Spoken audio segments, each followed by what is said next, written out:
Chapter 855. The intercontinental airship had completed its turn. It was as if it had crashed into a cumulonimbus cloud. Plentiful water vapor and high-altitude astral winds intertwined, instantly blurring the portholes on both sides. Then a nearly parallel waterline was drawn above the airship. In the dark environment, the cloud was like a demon. It danced outside the porthole and was cut into pieces by the waterline. Yukawa Aishuk looked at the changes in the environment between light and dark. He was suddenly inspired. In his daze, he forgot about the severe discomfort in his body. At this moment, he seemed to see the aftermath of the collision between Luonan and a true god in the void. The collision was so intense that even the sealed cabin seemed to be leaking. Yes, it was the feeling of water vapor blowing on one's face. Yukawa Aishuk saw Kitano Suzuro subconsciously wipe his face. Kitano Suzuro's back was facing the direction of the airship. The Pope communicated with by Xinyan in the shadow of the tree nest.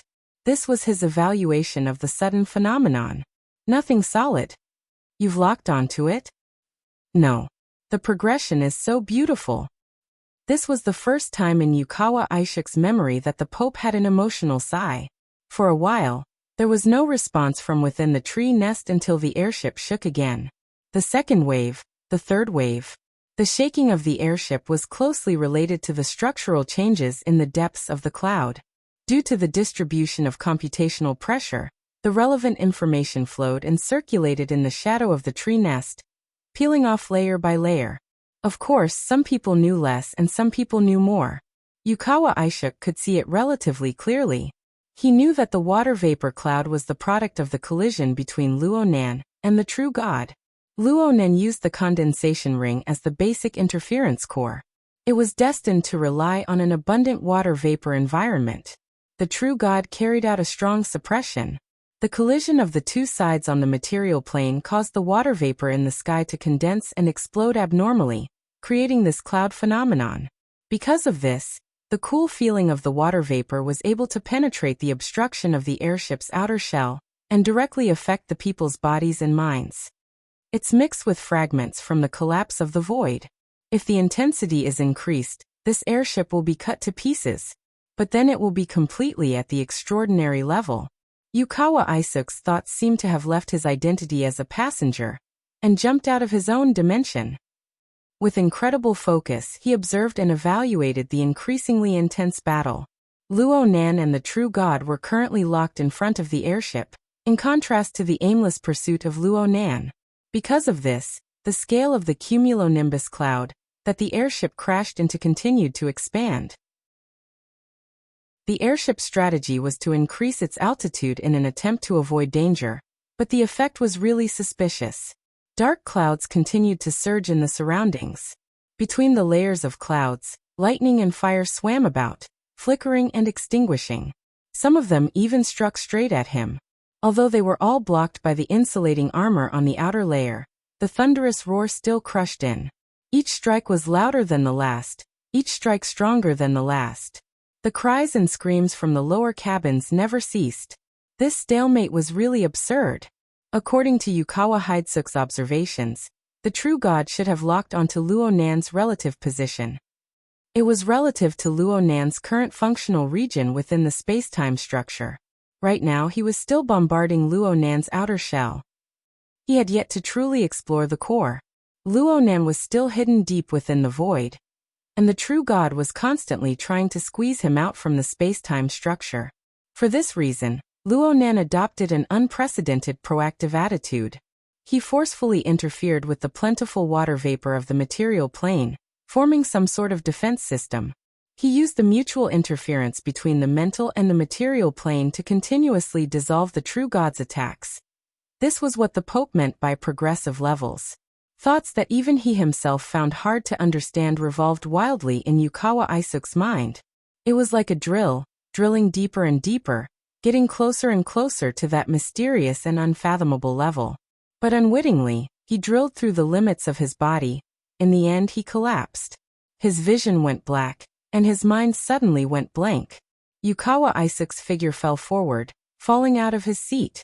Fortunately, Kitano Sueto reacted in time. He extended his arm to block, preventing Yukawa Isuk from hitting the ground. But at this moment, the shadow of the tree nest was affected by Yukawa Isuk's mental disruption. It lost an important support, and the structure of the mental plane suddenly shook. Yukawa Isuk fainted in time, so he wasn't affected. As for the others, whether it was by Sinyan Kitano Sweto, or the group of bodyguards, they were all affected to varying degrees. For a moment, the sky was dark, and there was strong light and high temperature that penetrated the shadow barrier. It was much more refreshing than being exposed to the sun. Several people let out muffled groans. Most likely they suffered damage on the mental plane. The Pope's telepathic thoughts paused for a moment, and then the structure of the tree nest returned to normal. But at this moment, the mummified puppet suddenly fell to the ground. Bai Xinyan, who was in front of him, didn't reach out. She watched as the corpse fell to the ground with a muffled thud. Bai Xinyan's eyebrows twitched. She could confirm that the Pope had left the last bit of blood essence in the puppet's body to save the situation. He had burned it in this accident. She sighed. Sometimes having the ability is a problem. Yeah. The Pope's telepathic thoughts were quite steady. He didn't have any intention of venting his anger, and he couldn't find a reason to be angry. Anyone with eyes could see that Yukawa Isuk's fall was almost certain. His thoughts were unexpectedly compatible in the field of space-time configuration, which caused the analytical pressure to be too great, and his physical fitness couldn't keep up. It was like using a primitive single-cylinder engine to drag a heavy truck, and still having to run at the speed of an F1. It was only a matter of time before the tank exploded. Since the Pope had used the structure of the tree nest to divert some of the pressure to others, and obtain the effect of reducing the pressure, he had to bear the corresponding risk. Bai Xinyan timely said, "Misfortune may be a blessing in disguise. I still have to congratulate Your Majesty on obtaining another beautiful and talented person." In the shadow of the tree nest, she could no longer feel the Pope's emotional response. It was as if he had sunk into emptiness and swallowed the corresponding information. But Bai Xinyan still had a feeling that something had been hooked by an invisible claw and disappeared without a trace. Was it the Pope's firm judgment and confidence? Bai Xinyan frowned slightly. Half a second later, she suddenly stood up and directly stepped over the mummified corpse of the Pope's puppet and walked to the front of the first-class cabin. Kitano Sweto, who was in front, was stunned for a moment. He quickly used the opportunity to help his boss settle down to make a path. The Pope was still there, but the puppet still had some kind of symbolic meaning. When the puppet fell, it was as if a switch had been flipped, and an invisible layer of restraint was released from the body of the people. Bai Xinyan was only the first to verify it. The advantage of intercontinental airships over traditional passenger planes was that they were stable, safe, and relatively spacious. The first-class cabin was also first-class in terms of space utilization and enjoyment. There was even a small observation deck at the front, which was the best view of the entire airship, second only to the cockpit. But it was night time, and there had been many unforeseen events. The observation deck was wrapped in thick armor, and it was tightly sealed. Of course, this was not a problem for Bai Xinyan. After a few steps, the outer armor was slowly opened under her permission. When Bai Xinyan walked up to the observation deck, footsteps sounded behind her. It was Kitano Sweto. This head bodyguard of the Yuchuan family, even if it was just a physical body, was still a B-level powerhouse. In the structure of the tree nest, he was shouldering a lot of the pressure. Correspondingly, he also had his own thoughts about the situation, but he was just suppressing them. Bai Xinyan did not care what he was thinking. She looked at the dark clouds in front of her. Just then, another lightning bolt struck down from the sky, illuminating the outline of the clouds that were like the precipice of an abyss. The incoming clouds were like beasts and demons that lived among them. They hit the outer shell of the airship, and instantly shattered, then reassembled into other demonic shapes. After a second, Kitano Sweto, who was beside her, let out a low gasp. Over there. What affected his breathing was not the cloud phantom that was pouncing at him, but an area further away, between the flowing and changing clouds. There was an obvious difference. How to put it? If the outer layer of scattered clouds was peeled off, the central area was obviously also made of clouds, but the outline was sharp, orderly, and full of artificial sturdiness. Another lightning bolt struck down, directly piercing through the outer layer of clouds and bombarding that area. In the eyes of Bycinyan and Kitano Sweto, faint ripples appeared in the void. The lightning bolt warped and curled around the periphery of that area until it dissipated. Some of the dissipated lightning eventually broke through, collapsing a corner of the cloud structure. But soon lightning surged to fill the gap. It was still a square block, but it felt even more sturdy. It was simply a defensive fortification built by relying on the cloud mountain. Or perhaps it was a towering mountain pass in front of the airship. No matter how the outer layer of clouds changed, no matter how powerful the lightning bolt struck, that area continued to be fortified. It gave people the feeling that if the airship were to collide with it, it would most likely be smashed into smithereens. A fortress of the Ring of Blood will? Bycinyan glanced over. This one sentence proved that Kitano Sweto had done his homework on Luonan. Of course, this was due to the fact that this toy was famous. It only existed in the circle of ability users in Xia City. It was a marvelous configuration design that spread through all sorts of channels. If it were projected onto the plane of reality, it would probably look like this. Bycinyan did not object. She just muttered, "The Ring of Blood will fortress?" The two of them spoke one after another, but before they could really communicate, a strong light suddenly burst out of the gloomy clouds. In the blink of an eye, it surpassed the level of lightning. The light was as dazzling as the sun, but it did not follow the trajectory of the sky at all. Instead, it fell straight towards the pass ahead. At this moment, the cumulonimbus clouds with abundant water vapor seemed to have been ignited. Chapter 856. Under the strong light, Bycinyan and Kitano Sweto squinted their eyes. The cloudy void in front of them had turned into a giant steamer. Everything was blurred and distorted in the steam, including the pass in front of them. However, the pass area was somewhat out of place with the overall environment.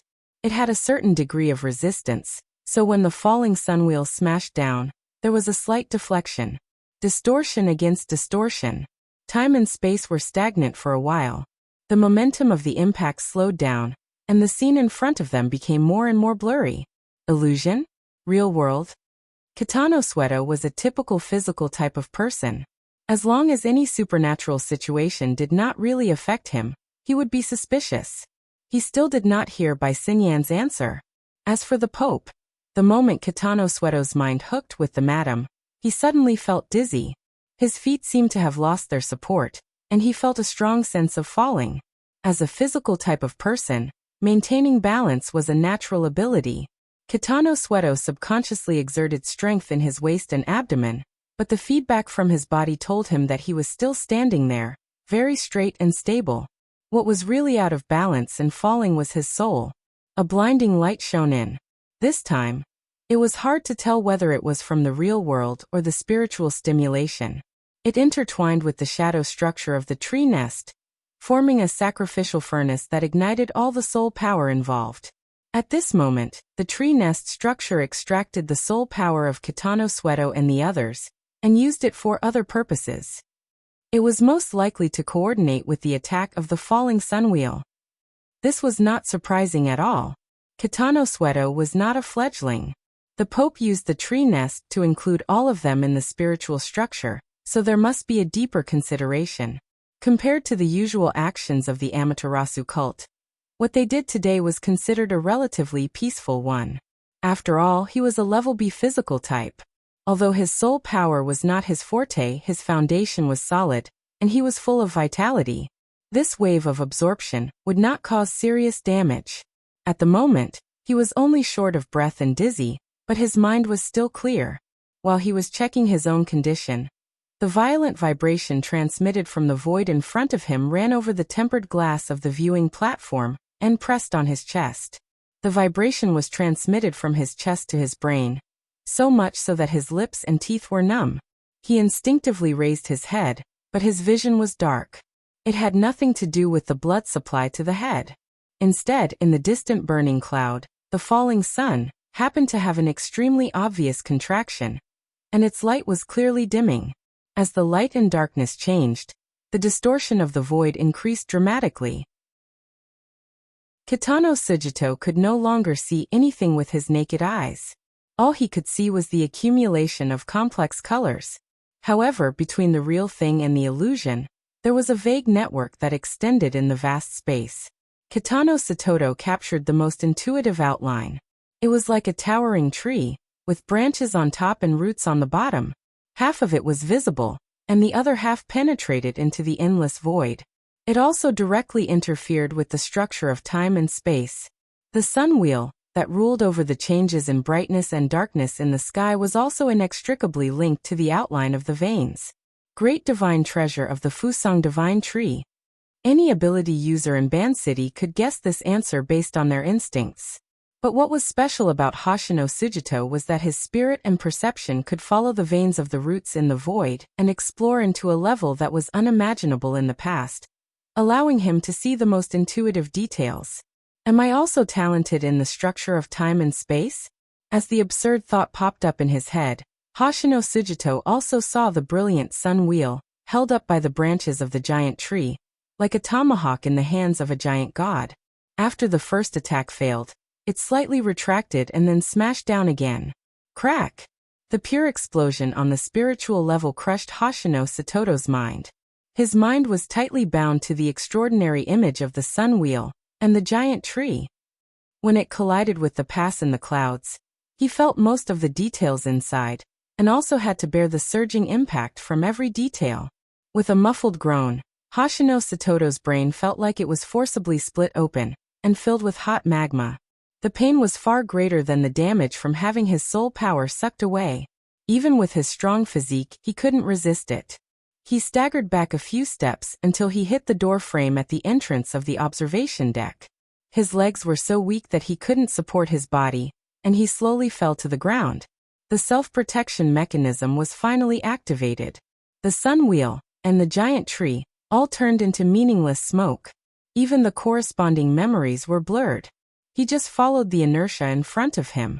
He opened his eyes wide and watched the distortion around the pass in the clouds, pushed to the extreme, and the abnormal contraction of the sun wheel, also pressed to the extreme. When things reached an extreme, they would move in the opposite direction. In just a thousandth of a second, an unprecedented strong light burst out. Hoshino Satoto closed his eyes, but the strong light still penetrated his eyelids and reflected a translucent blood-red color. 2 seconds later, the strong light faded and Hoshino Satoto dared to open his eyes. Even after the most dazzling wave of light had passed, half of the sky was still as bright as day. The dark night had been torn to pieces, and there was almost no trace of it. He saw that under the bombardment of the sun wheel, most of the structure of the pass built next to the clouds had evaporated. There was a large hole in the center with a radius of at least 1 kilometer. In this void environment, the thick clouds that were like towering mountains had become irregular piles that connected the front and the back. Even the other areas that didn't bear the impact of the sun wheel were already riddled with holes. It seemed that if there was another strong wind, it would vanish into thin air. The intercontinental airship moved forward under the bright light. There was almost no cumulonimbus around it. It was like a normal flight. This is really...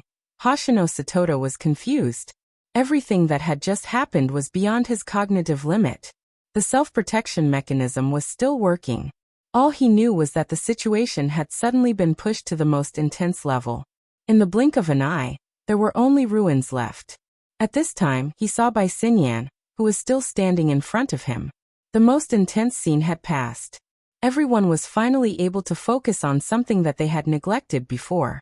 This mysterious woman stood perfectly straight from the waist down, but her upper body was leaning forward. She stretched out her arms against the tempered glass wall. Her body trembled as she breathed. It was clear that the other side wasn't having a good time either. Hoshino Satoto opened his mouth, wanting to ask a few questions, but the smell of fresh blood rushed up his throat. His mouth and nose were already wet. The relatively weak capillary network had nearly burst clean. He choked and coughed. Blood sprayed everywhere. He was in a sorry state. Bai Xinyan must have heard the cough. She exerted some strength in her arms, and turned around to look. Her expression was calm. but her face was pale to the point of being transparent. Hoshino Satoto coughed out the blood clot in his throat with great difficulty. He asked in a hoarse voice, "Is he dead?" He was obviously referring to Ronan. Bai Xingyan curled her lips. "I'm not sure. He isn't." The Pope's telepathic thoughts had been absent for a long time. They reappeared and reverberated within the tree nest. But his words confirmed that the structure of the mental plane had already lost its stability. The telepathic transmission was illusory and illusory. There seemed to be a dark flame burning in the corner, creating disturbances from time to time. The Pope, however, had no intention of mending the situation. He described in detail what was happening at the moment in a rare instance. "We have broken the framework that he had erected, and broken the rules that he had forcefully inserted, but there is still a certain distance between us and his existence." Distance. Maybe it's only a centimeter. Maybe it's 1,000 kilometers. Maybe it's in another space and time. You mean? There is no point in delving into this. Look, the fortification is being restored. In fact, we are shuttling through its huge and precise construction site. Every water molecule we have come into contact with could be the building material for the next construction. Even though Hoshino Satoto's spirit was extremely dispirited, he still subconsciously turned his gaze to look through the viewing platform. He looked at the gradually darkening sky and the scattered clouds. In fact, he couldn't see anything special about it. It was probably because of his first impression. He felt that the flying cotton-like objects around the airship were suffused with a faint spiritual light. There were faintly discernible trajectories that interweaved to form the outline of a grand building. At this time, Bai Xingyan asked, "What do we do next?" "We don't do anything. That attack just now practically mobilized all the power that can be mobilized at this distance. Since we weren't able to make the final decision, we won't be able to do anything to him for a while." Bai Xingyan and Hoshino Satoto didn't know how to respond. If the Pope's words were to spread, Luo Nan's evaluation in the inner world would probably soar by several levels. Oh, it seemed like there was no one who could rise by several levels? After a few seconds, Bai Xingyan said, "Your Majesty exerted force just to reach this conclusion?" It sounded like sarcasm at first, but in reality, it was very formal. The Pope's response was very calm. "I just feel that there is no need to hold an educational competition. Young people are so pure. They are researching this battle on the spot. They have probably forgotten their original goal. Do they want to be high profile? Or do they want to be low-key? What's important is that Qianju has been led into a rhythm by him. She has forgotten today's goal. Fortunately, I still remember. Your Majesty's goal is to find that interfere of Ban City? You suspect that it is Luo Nan?" Bai Xingyan's telepathic thoughts suddenly became straightforward. The Pope took advantage of the situation to continue. "Look, the situation has become clear. Today, we have at least verified that he has this ability. Don't say doubt. That will only make people more confused." Confused? His ability exceeds expectations, but his critical performance deviates. He can't see through the inside. Of course he will be confused. Oh, so he encountered a confusing choice when doing a multiple-choice question? The Pope's telepathic thoughts seemed to be laughing. "Child, reality has never been a question. Only a young man with a straight and narrow I would need to be matched one by one, to be flawless. Right now, I just need to know that he is a fellow that needs to be taken seriously." The telepathic thoughts continued, but the structure of the tree nest could no longer support itself. It suddenly collapsed and turned into nothingness. Chapter 857. The tree nest on the spiritual plane collapsed, and the participants who were passively trapped in it returned to the real world. The natural curtain of night descended once again, like a thick blanket, blocking the field of vision, giving people a sense of self-deception and peace of mind. The Pope, who was in charge of the situation, left. The observation deck remained silent. Kitano Sukido and Bai Xingyan had their own thoughts, until the swarm of signals and communication devices connected, filling the space with ringing and vibrations. Kitano Sukido coughed again and raised his wrist. There was a list of communication requests from the Tamagawa family and their surrounding social circles. However, in the past half an hour, the first-class cabin had been an isolated island of information. There was almost no communication going in or out. On the other hand, the other areas of the airship maintained contact with the outside world. So this was not a signal interruption, but it was 100 times more terrifying. Because this was due to some kind of tacit understanding, and also due to some kind of silent majesty. The source was naturally the Amaterasu cult. There was no more obvious fact than this. The Amaterasu cult was the master of Osaka City, the undisputed ruler of traditional political and military forces like the Tankawa family. Looking at the source, it was only 20 to 30 years ago. At Kitano Sakito's age, he had witnessed the entire process of the rise of the Amaterasu cult. This was the power and effect of a transcendent. If that was the case, the other side should be very fast. Kitano Sakito suddenly shivered. After stirring up a scene that was almost out of control, the Pope patted his butt and left. The true God probably wouldn't stay either, but the other side of the conflict was clearly still here. At this time, the intercontinental airship had completely passed through the ruins of the cumulonimbus cloud cluster. It was said that the cloud pass was still being rebuilt, and it had been completely left behind. But what was the point of such a small distance for a transcendent of that level? Thinking of this, Kitano Sakito did not have the mood to respond to the swarm of communication requests. His muscles tensed up, and he struggled to stand up from the ground. He wanted to respond effectively, but he was at a loss. Don't worry, under the mask of rationality, Professor Luo is not the kind of person to vent his anger on others. Speaking of which, we are also victims. Although he agreed with this self-assessment, was it really okay to say it so bluntly? Bai Xinyan's breathless voice didn't comfort him at all. Instead, it made him feel even more uneasy.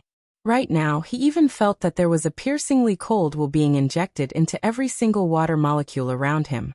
It seemed that the next step would be to penetrate into his flesh and bones, see through everything, and sketch out life and death. Professor Luo could definitely do it. Subconsciously, Kitano Sakito put a hand on his chest, hoping to stabilize his abnormal heartbeat. At the same time, a faint light appeared before his eyes. It was Bai Xinyan opening the virtual workspace. What was shown in the work area was work. TSK, such a thing has just happened. And yet, you're forcing me to sign it without any consolation. How cold-blooded and foolish. It turns out that I'm surrounded by a nest of giant lizards, with only their cruel nature left. What? Actually, Kitano Sakito wasn't sure if Bai Xinyan was talking to him, but it felt better to chat at this time. While Bai Xinyan was operating in the virtual workspace, she refuted. It's already like this, and you still want to stir up trouble in Osaka? Of course I refuse. Kitano Sakito opened his mouth. He felt like he was watching a stage play. Bai Xinyan's expression and actions were on point, but there was a strong sense of deliberate intent. As if she was purposely putting on a show for someone to see. It was really a satirical play that made people unable to laugh. At this time, Bai Xinyan had finished her work. She turned around and kindly continued to comfort him. Mr. Kitano, it's almost over. Look at the two of us. One is a bodyguard, and the other is a kept woman. We both have masters to serve, and from time to time, we have to expand our service scope. Our lives are already so hard. Why do we have to think about things outside of our duties? What if King Sugar Daddy? Finally, Kitano Sakito remembered that this was an analogy that Bai Xinyan had used when she was talking to Yukawa Aishuk. In fact, it was still an analogy. Yes, we just have to be loyal to our duties. Kitano Sakito bowed to Bai Xinyan, and his gaze landed on the first-class cabin behind the observation deck. Right now, the first-class cabin was a mess. A group of bodyguards had survived the disaster, but their sole power had just evaporated. Each of them looked like they were in a daze. Yukawa Aishuk was still lying in the aisle, and the almost forgotten Shanbei Xiaohui was still there. This was a situation that required a lot of effort to clean up. Then again, compared to other related situations, this might be the easiest to clean up. Kitano Sakito began to busy himself with the aftermath. During this time, communication requests from the outside world continued to come in. These requests came from all sorts of directions, but their focus areas were highly overlapping. Thus, a series of high-frequency words were formed. The Amaterasu order, the Pope, the true God. These words were definitely inescapable, but they would always add some evasive modifiers. In comparison, another word was much more direct. Luonan, Luonan, Luonan. Buzz, buzz, buzz. It's weird.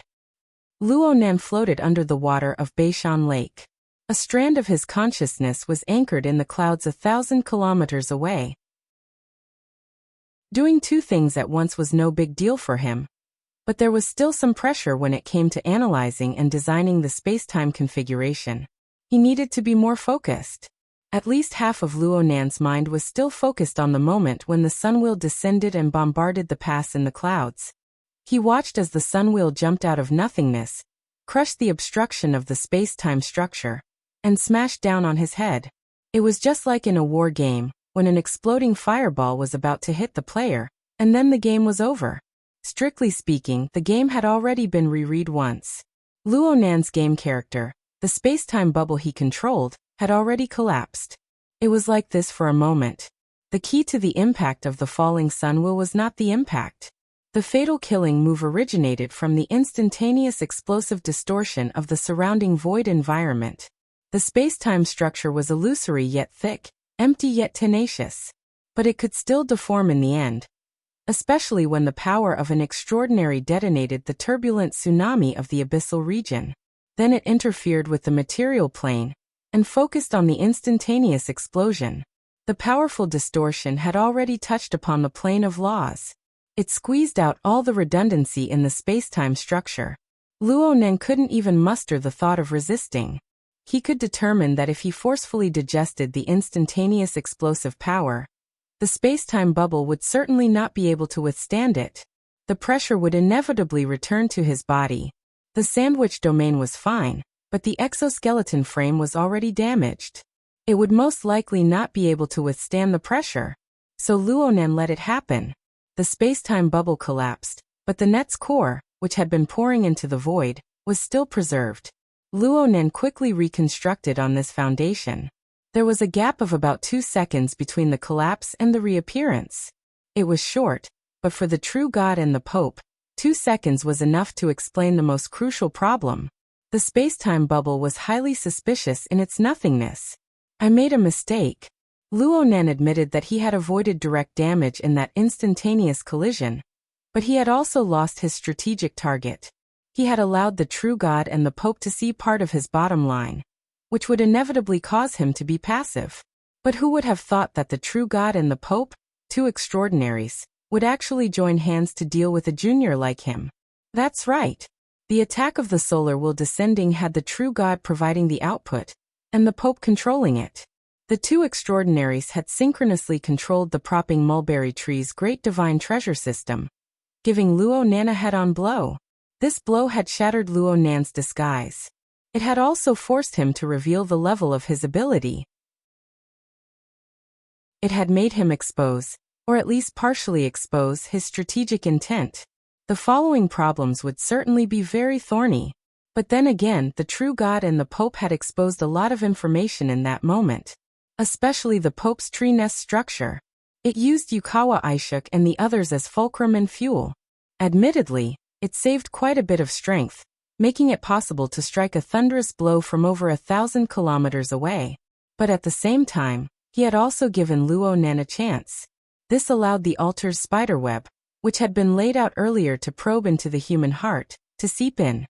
Similarly, Yukawa Ishuk and the others acted as fulcrum, as well as a medium and channel. The subjective perspectives and operations of the true God, and the Pope during the pursuit, and the solar wheel descending attack were transmitted back one after another. This was an exquisite operation built upon the level and train of thought of extraordinaries. It was built upon the foundation of the propping mulberry tree's great divine treasure system. Even if Luonan had been in the game, he would not have been able to experience this level of detail by relying solely on Yukawa Ishuk and Kitano Suzuto. However, Luonan had borrowed the altar's spiderweb to integrate various perspectives. He had cleverly increased the precision and sensitivity of these detectors. He had discarded the blurred, distorted, and exaggerated impressions, forming a stream of information that was like a high-definition video. He could even play it frame by frame and study it over and over again. There was no more beautiful replay than this. Also, Luonan felt that he needed to re-evaluate the effects of the daydream nightmare incident. It was precisely this early investment that allowed the breadth and depth of the altar's spiderweb to grow explosively. If it weren't for the need of today's actual combat, Luonan would not have known that 99% of the passengers on the intercontinental airship had already been pulled into their homes by the spiderweb.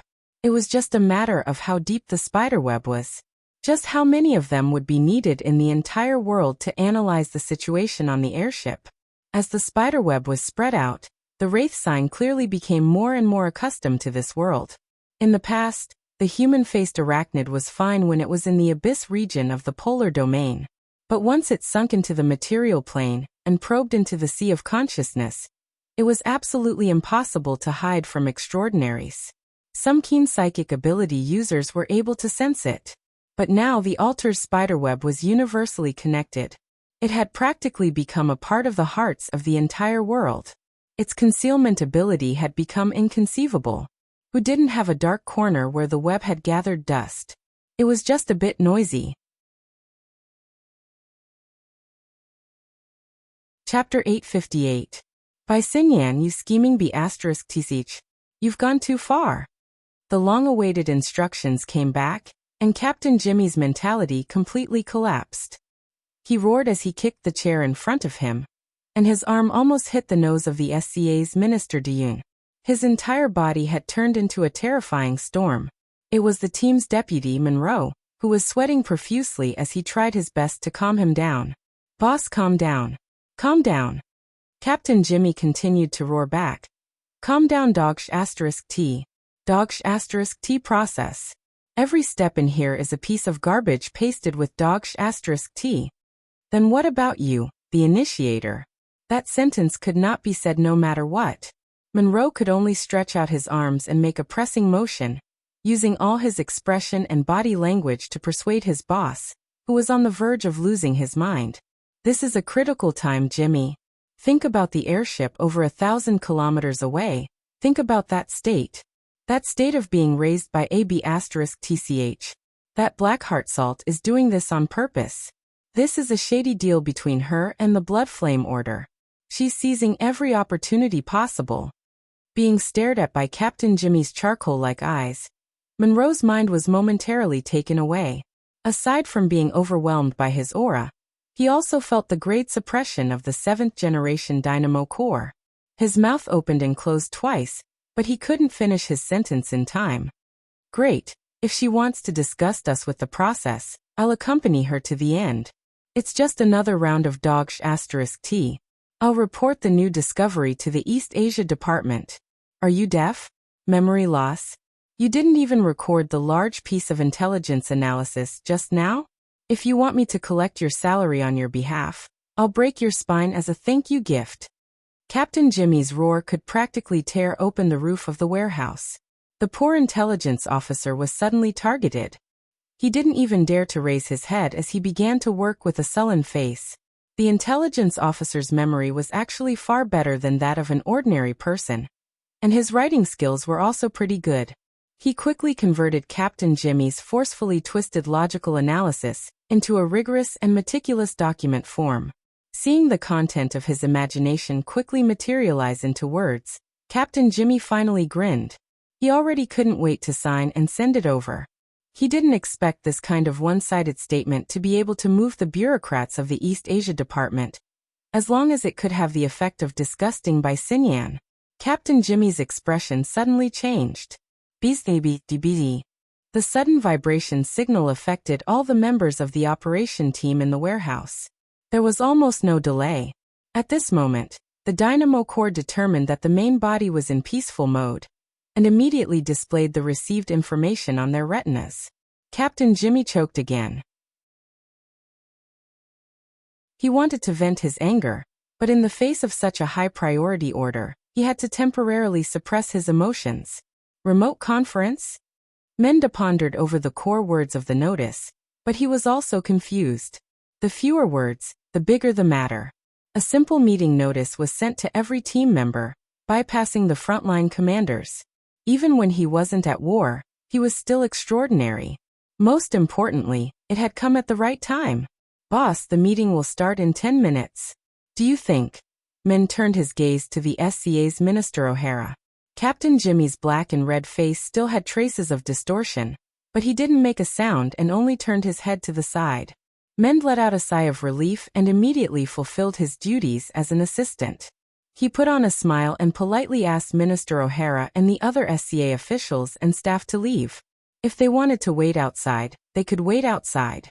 If they didn't want to, no one would care even if they went home. This layer of buffer was awkward but effective. When Mend turned his head, Captain Jimmy had already sat down with his eyebrows furrowed. The intelligence personnel, who were chased away, felt like they had been pardoned. They focused on adjusting the remote channel and preparing for the meeting. Video conference? Reality conference? Tactical conference? After a quick exchange, the emotions of the operation team members in the warehouse were much more relaxed. They weren't unfamiliar with this kind of situation. As the new generation of burners equipped with the 7th generation dynamo core and operating the latest Deep Blue platform, they were originally expensive experimental subjects. They were deployed all over the world to carry out various missions in order to continuously send back experimental data to support subsequent research. On a more realistic level, they also needed to form a brand new tactical system based on the new platform. It had already become a habit to have a tactical conference every 2 or 3 days to exchange experiences. Things like tonight, which consumed a large amount of resources to achieve the effect of long-distance reality communication on a global scale, only proved the importance of this conference. Captain Jimmy needed to carry out this conference as a tactical command. Everyone in the warehouse became busy. Have the surveillance personnel been withdrawn?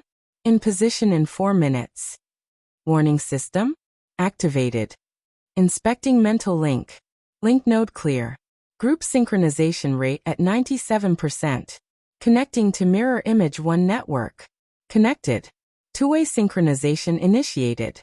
Environmental interference index normal. Captain Jimmy glanced at it and saw that the interference rate was floating around 2%. This rate was very low and had no practical value. However, it was already a relatively ideal state for long-distance communication. If it was a requirement for actual combat, it would be at least 10%, which was probably the standard of the previous version of formatted space. Their operation team's record was 47%. As for the laboratory environment, the highest record was a heaven-defying 70%, which was said to be able to kill even extraordinaries. Frankly speaking, up until now, Captain Jimmy wasn't particularly proficient in this kind of combat style. The laboratory, on the other hand, was thinking of all kinds of ways and opportunities to deepen the impression of this batch of experimental subjects. Reality information loading. Countdown to login. 3, 2, 1. The archetype format symbol that represented the transfer to virtual reality appeared and instantly enlarged. When the tetrahedron, inscribed and circumscribed spheres expanded to the limit of vision, the emptiness of the central region opened up. The astral winds and clouds in the sky wrapped in the boundless dark curtain of night and rushed towards them. This might be a real scene, or it might be a completely virtual product. Captain Jimmy habitually moved his limbs, but the low interference rate and emptiness made this movement meaningless. He gave up on the warm-up and turned to look around. His operation team had finished assembling and was now in this airspace. In other directions, figures appeared one after another. Most of them were familiar faces. They were all burners who carried the Apocalypse experimental 7th generation dynamo core. Director Yen is over there. Captain Jimmy quickly saw that their true leader, Yen Yongbua, who was known as the pioneer among burners, was not far to the side. He was a gloomy and paranoid guy. More importantly, his authority over the dynamo core was one level higher than most of the people here. Whether it was public or private, Captain Jimmy had to go and greet him. Hold on. Men stopped him for a moment, indicating for Captain Jimmy to observe Yen Yongbua's expression. I'm afraid he's not in a good mood. Oh. Virtual reality allowed everyone's external appearance and expression to obtain a high degree of restoration. It could be seen that Yen Yongbo's bad mood was already visible on his face. His face was ashen, clearly indicating that others should stay away. Captain Jimmy was also in a state of violent rage a few minutes ago, but when he saw Yen Yongbo's expression, he suddenly felt that it was better to calm down a bit. Discussing their superiors was everyone's common hobby. Jimmy and Mend were no exception. I remember that he was in a good mood a few days ago. He was waiting to watch a good show. It's an auction. He's waiting for Professor Luo to make a fool of himself. TK. The two of them understood. It was at this time that a clear graphic presentation appeared in the night of virtual reality. It went straight to the point, informing everyone of the topic of this conference. Nature of the conference, tactical seminar. Objective of the conference. Conduct an analysis and research on atypical extraordinaries and formulate a targeted tactical plan. Case reference. Intercontinental airship attack and defense battle keywords. Luo Nan, True God, Pope of 100 Collections configuration. The night sky slightly rippled, and in the next second, an airship appeared in the clouds below. The airship indicator light attracted the gazes of most of the participants. Buzzing sounds of discussion arose. Since this was a tactical seminar, the public channels were all open. The participants who entered virtual reality could use voice, text, images, and even telepathically to communicate with each other. Everyone's information network was quite well informed. They were all very sensitive to the focus of the event. Wow, they really are up to date. The real scene is transcoded. It's not a simulation. Is this first-hand information? Where did it come from? Look at this perspective. It's a mosaic of satellite images. How many satellites did they call over? Then what do you think of this close-up view? The emotions and curiosity of the participants were quickly squeezed out by the fast-paced, high-intensity conference.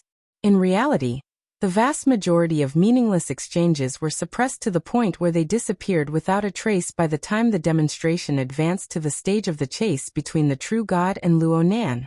And when the grand scene of the sunwheel descending and the cloud pass shattering arrived, everyone was already dizzy from the dazzling scene and the enormous flow of information. Captain Jimmy was one of those who were dizzy. The entire process was played once in less than half an hour. The edited version was played at least 20 times. And the key joints were emphasized over and over 200 times. He was still dizzy even when he returned to the real world. His left eye was the sun, his right eye was lightning, and his brain was full of the cloud pass that was being assembled, burst apart, and then pieced back together. What the hell are they talking about? Yeah, most of it was just guessing. Men's effect of listening to the lecture wasn't much better than Captain Jimmy's. Of course there were explanations in the real scene demonstration. But there were configurations on the left, configurations on the right, and some space-time structure in the middle. The storm of the gully region, coupled with the chaotic and complex structural analysis of the cloud pass, was completely directed in the direction of evaporating one's brain juice. Captain Jimmy was baffled. If one had to consider all these messy things during battle, how would one fight? Perhaps it was because of this that he was holed up in the operations team as a squad leader. But come to think of it, those who had a higher status and authority than him might not be any better off today. The information vibrated over.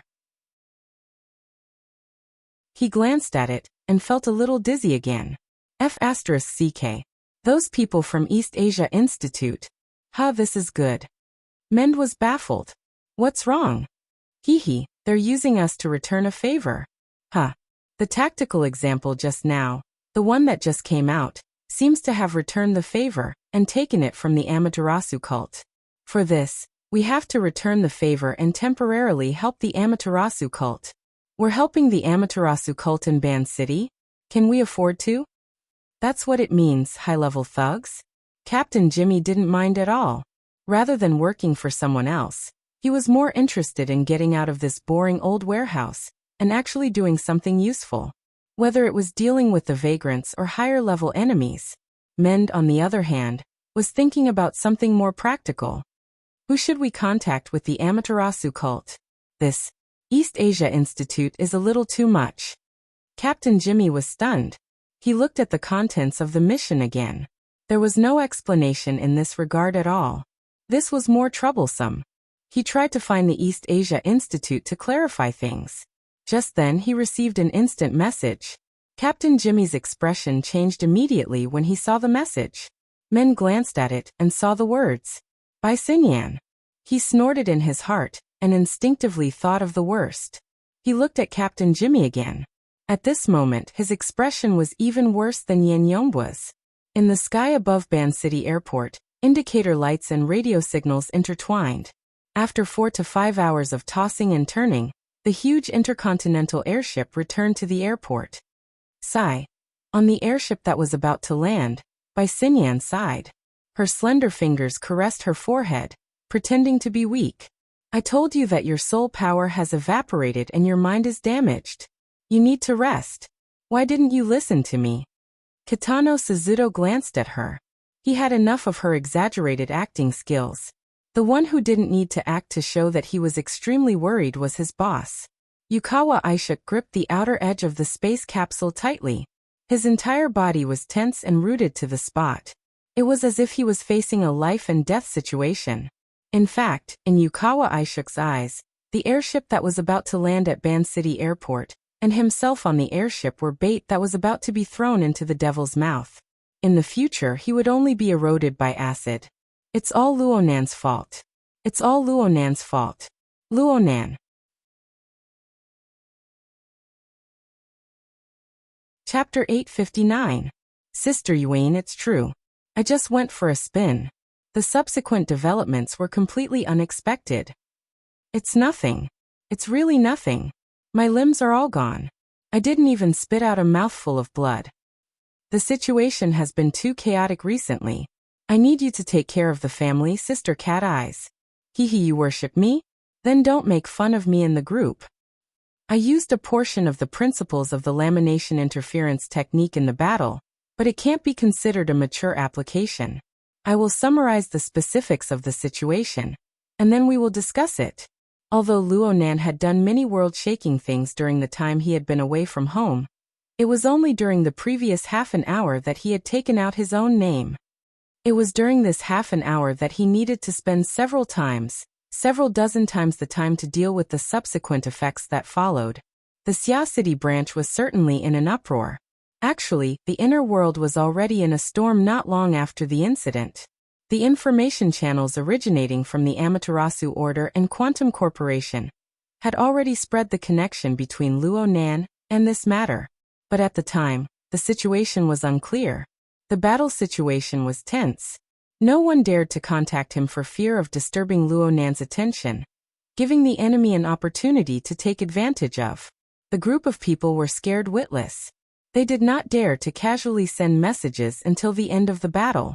Luonan still had a conscience, or perhaps it could be said that he had a guilty conscience. He took the initiative to leave the silent state of communication and find He Yuan to explain the course of events. This caused a second explosion in his circle of friends.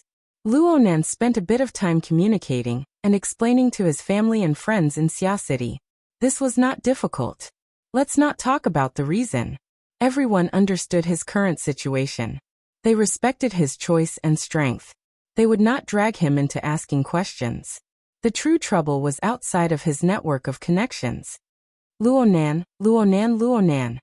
Whether it was during the silent state of communication, or during the communication with his friends, Luonan's ears and heart never had a moment of rest. Yes, his method of misleading true gods and the Pope with his game character had failed. But this spectacular failure was like the strike of the falling sun chakram. It smashed into the hearts of millions of people in the world. And the vast majority of these millions of people had a thin spider thread extracted from their mental plane. The threads interweaved and scattered, building a complex and deep spider web. Now, what he sensed was the echoes of the emotions transmitted by the thousands of people through the spider web.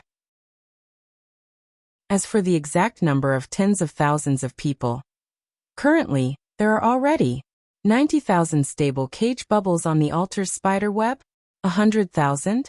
A stable cage represents an awakened who have cultivated successfully. How many people are there in the entire inner world? According to Luonan's impression of the latest statistics, The number of registered ability users in the entire world was only around 76,000. This was the result of explosive growth in the last half year. Of course, this number did not include the nomads of the wilderness, the military's burners, and the ever-increasing number of human mutants. But even if these people were included, the number of people bound to Luo Nan's altar spiderweb covered over 90% of the world's awakened. As for the ability users that were even further away, similar to Worker Zhai before he awakened, their numbers were 10 times greater than the previous group. Without a doubt, this was another full coverage. As for the bubbles of ordinary people that were born and extinguished with the passage of time, their scale was enormous, and their changes were rapid. They had already lost the meaning of statistics. Rather than calculating numbers, it was better to evaluate the breadth of the space they covered. It was more or less the same as the soul cloak. There definitely weren't this many in the past. Luo Nan had done a similar inventory before. It definitely wasn't on this scale. He had already guessed why. The Daybreak Nightmare is very powerful. The Abyss World's might is boundless. But right now this isn't the main point. Luo Nan's current name was only known by a few people in the government, the military, and the upper echelons of the business world. But from the perspective of the inner world, Luo Nan's name could already be said to shake the world. There was no one who didn't know him. Especially this sort of freshly minted extraordinary information. It involved extraordinaries, and it also stirred the secular world into action. It formed a news event with global influence. Anyone who was close to this circle could not avoid talking about it a few times. In this way, hundreds and thousands of people revolved around Luo Nan every minute and every second. Their thoughts unfolded, and they even conversed with this name. A storm of information, and a maelstrom with no end gradually converged within the constantly changing space and time. If it were someone else, this storm would only exist within the transmission and storage of various media, relying on a material carrier to exist. But for Luo Nan it was a different situation. The altar's spiderweb stood in the void, appearing and disappearing in the hearts of people. The noise that echoed in the mind was like the vibrating hum of mosquitoes and flies. Not only did it make clear the core meaning, it also informed every noise-making node without restraint of the location, medium of transmission, flow trajectory, and even emotional color. This was the resonance between the human communication network and the altar's spiderweb. It was the deep level of information in the material and mental domains. It was the comprehensive feedback of Luo Nan's deep and rich layers of senses. At this very moment, Luo Nan's eyes and the bottom of his heart reflected such a complicated background and complex world. It was precisely because of the complexity that the noise surged with large amounts of repetitive and redundant information. It formed a surging flood that washed over him without end. This is a bit annoying. Though he said this, Luo Nan's state of mind was still quite calm. It was unknown when it started, but dealing with this information storm that could collapse and burn brain cells had already become a part of Luo Nan's daily life. The grand structure of the living starry sky, the global coverage of the soul cloak, the trillions of fragments of the misty maze, the sunwheel and absolute purgatory formed together into the abyss world. Again and again, each wave was more powerful than the last. In the end, Luo Nan was equipped with an immunity. This made him no longer drift with the tide. Instead, he followed his own logic to buffer, precipitate, divide, and even analyze and integrate the enormous amount of information.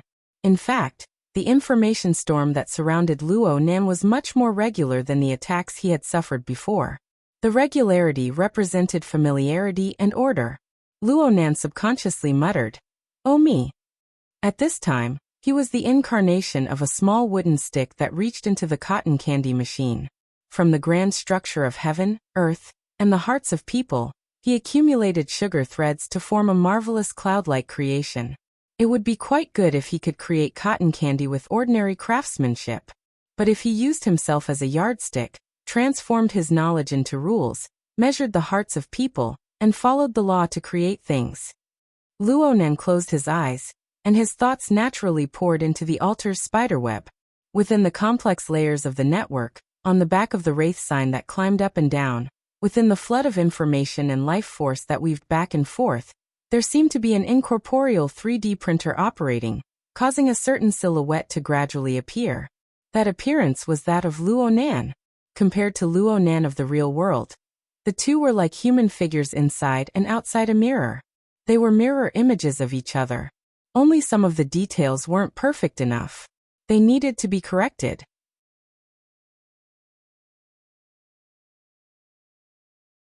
Chapter 860. Everyone has a heart that strives for perfection. They want to fix imperfections. Luo Nan's thoughts shuttled back and forth on the mirror image, comparing it with each other. It was more or less the action of looking into a mirror. And the more he examined and corrected it, the more detailed the mirror image revealed. This was not strange. This was because this was the accumulation of images, emotions, and calculations in the hearts of hundreds of thousands of people. Thanks to the blessing of modern imaging technology, very few people would mistake him. At the very least, they had a basic understanding of his appearance. This guaranteed the basic recognition of the mirror image. But under the appearance of convergence, everyone had their own understanding of Luo Nan in their hearts. Just as the saying goes, different people have different opinions. The vast majority of people had fixed impressions based on the guidance of various media, but they more or less had their own opinions. There were overpraise, prejudice, vilification. And they were using modern convenient channels of information to rapidly communicate with each other, influencing and overlaying each other. In this way, the corresponding accumulation of images became more and more cumbersome, redundant, complex, and contradictory. Most importantly, it was distorted. This gave Luo Nan the fulcrum to pry open people's hearts. But it was precisely this distortion that passed through the spiderweb of the altar and converged onto the mirror image. The surface was calm, but the inside was conflicting and colliding with each other. It could collapse and fall apart at any time. The reason why it did not collapse was because the mirror image existed in advance. It was the basic core that Luo Nan had already established. It was built on the foundation of formatting theory. It went through the polishing of the 9 orifices 6 roots martial arts philosophy. It went through the deepening of coupling theory, and it went through the immersion of the condensation ring and other configuration concepts. Luo Nan relied on this to construct the glorious and resplendent living starry sky, touching upon every corner of the complex and real world. Of course, the system brought by the Wraith sign had always surrounded and influenced him. And all of this, if traced back to the source, could be attributed to the abyssal world's sun wheel and absolute hell. It was a vast and dangerous balance.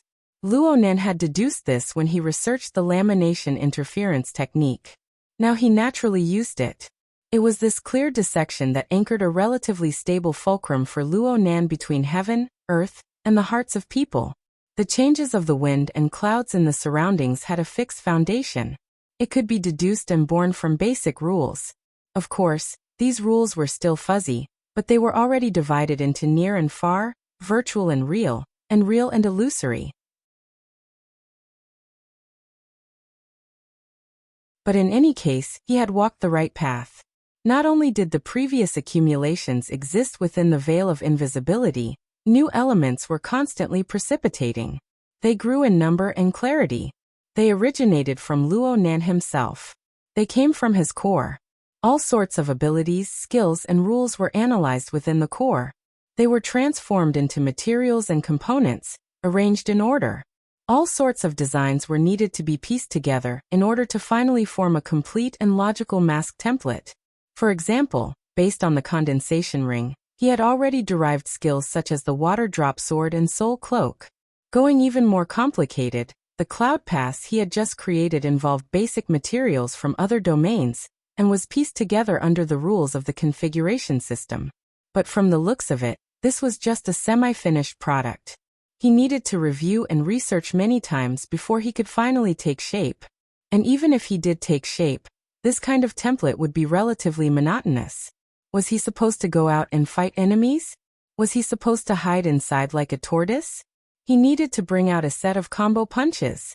Of course, this series of materials that belonged to Luo Nan had already been integrated into his current default template framework. Overall, it was already quite mature. And this default template seemed to be able to perform more perfectly than Luo Nan's body and soul framework. After all, this was the product of theorization. Speaking of which, the stacking interference technique was very much like an analytical tool when used. It could perform an in-depth analysis of the various elements contained within itself, or it could perform combinatorial experiments. It was simply like a laboratory cum dressing room. It was an extremely efficient operating environment. But no matter how efficient it was, Luo Nan still needed to expend quite a bit of effort to reassemble a new template, especially one that could completely conceal his identity. Luo Nan found a new toy, and his mind naturally fiddled with it. During this process, the mirror image on the altar's spiderweb and his true self in the real world intersected and fused on a deeper level. The space-time bubble around his body correspondingly transformed into a faintly discernible mist. It was lively and fleeting. It seemed to be supported by an incorporeal flow of air, and sunlight and moonlight rotated and poured into it. It transformed into boundless colors and shapes. And as he fiddled with it, the original decorations and the new products that had gradually accumulated flowed through his mind like a horse lantern, allowing him to inspect his memories. This one had just been precipitated. It was useful. It was too simple. This one looked very reliable, but he couldn't find the right door to enter. And this one? Luo Nan's mind suddenly came into contact with something that was half old and half new. It was like a bizarre mountain range hidden by clouds and mist. There were grotesque rocks and jagged rocks that spiraled and stacked on top of each other. They formed a structure of their own, and magma snaked and flowed within. At first glance, it looked like a mountain of flames in the depths of fiendish prison. But its relatively flat peak and its corresponding layout made it look more like a special altar model. The Blood Soul Temple.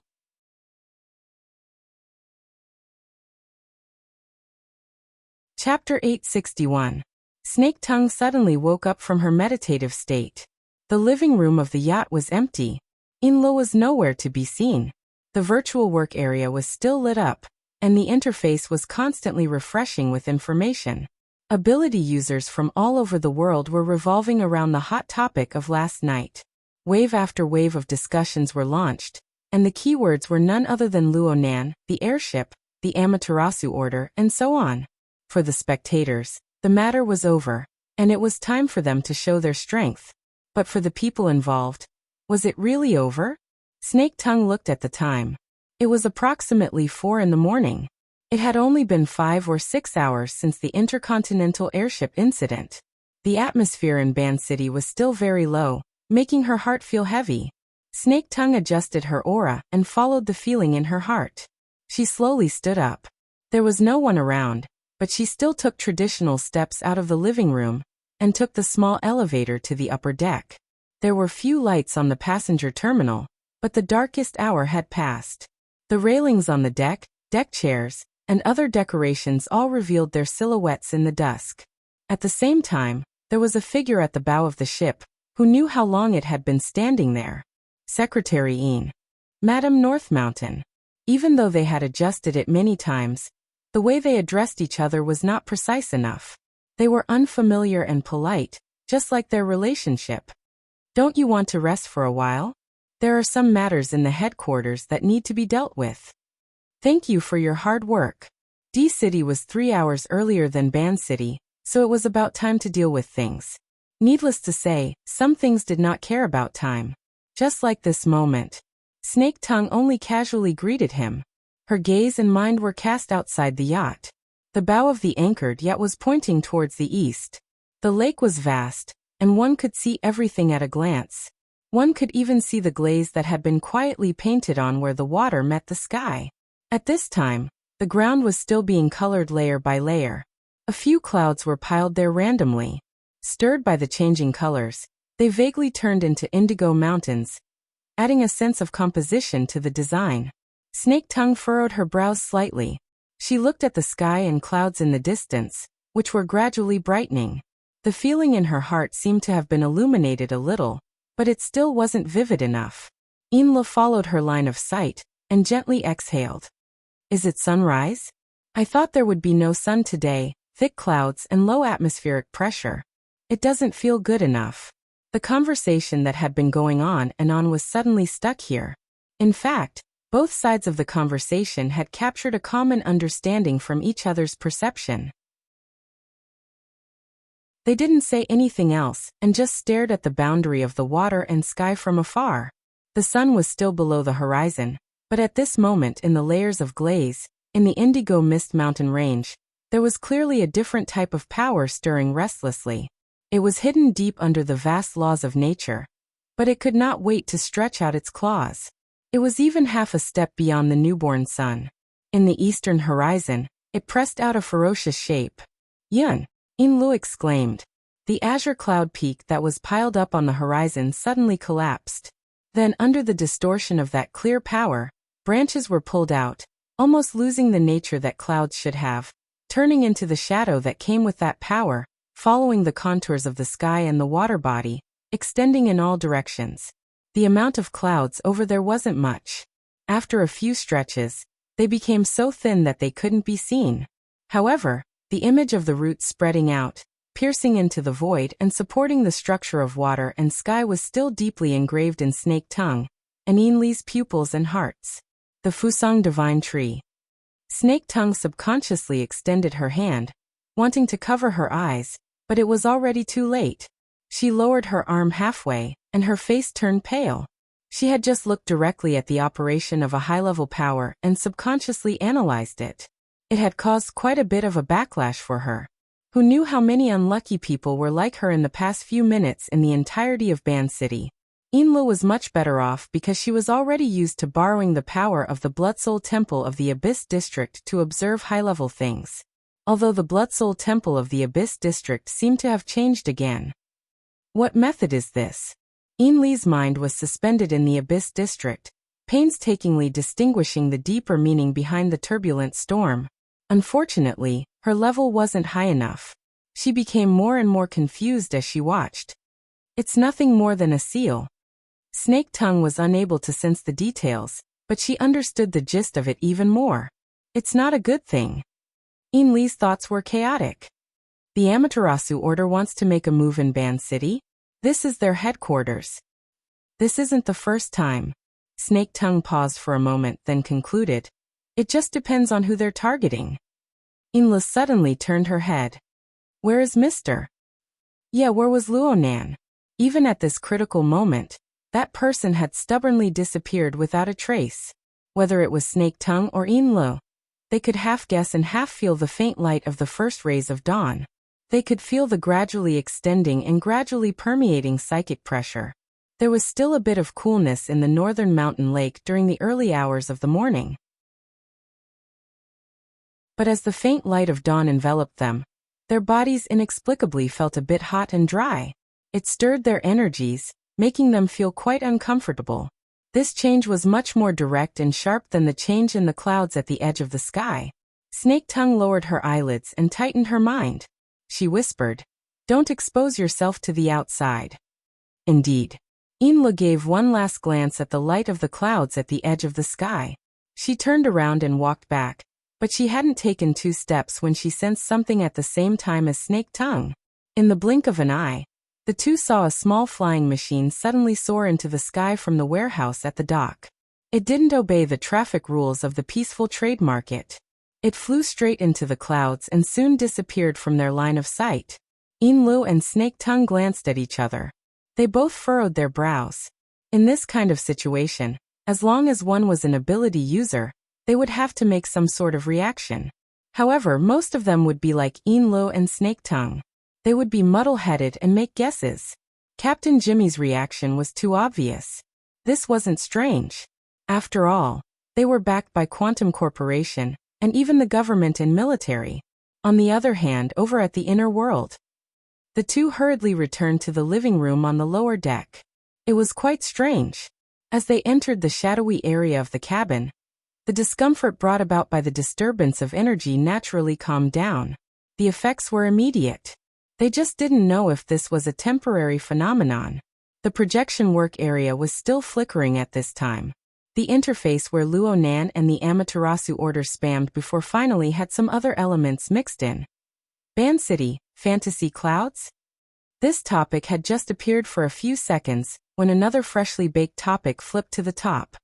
Ban City's sunrise. Please help me decipher it.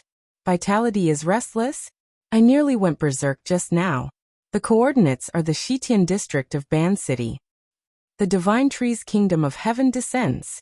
Since the topics discussed in the forum were closely related to Ban City, the words that followed easily swept away a large amount of attention from the world. Inlu opened a few posts and similar topics became very influential. She used the waterfall mode of intelligent categorization to automatically select keywords. She scrolled for over half an hour, but the more she scrolled, the more she scrolled. However, the majority of the posts were pictures, descriptions, conjectures, and the like. Aside from pointing the spearhead at the Amaterasu order, there wasn't anything useful. Inli's brows furrowed. She wanted to go to a more professional circle to take a look. Just as she left the post page, she saw a new post that was highlighted, pinned to the top, and other effects.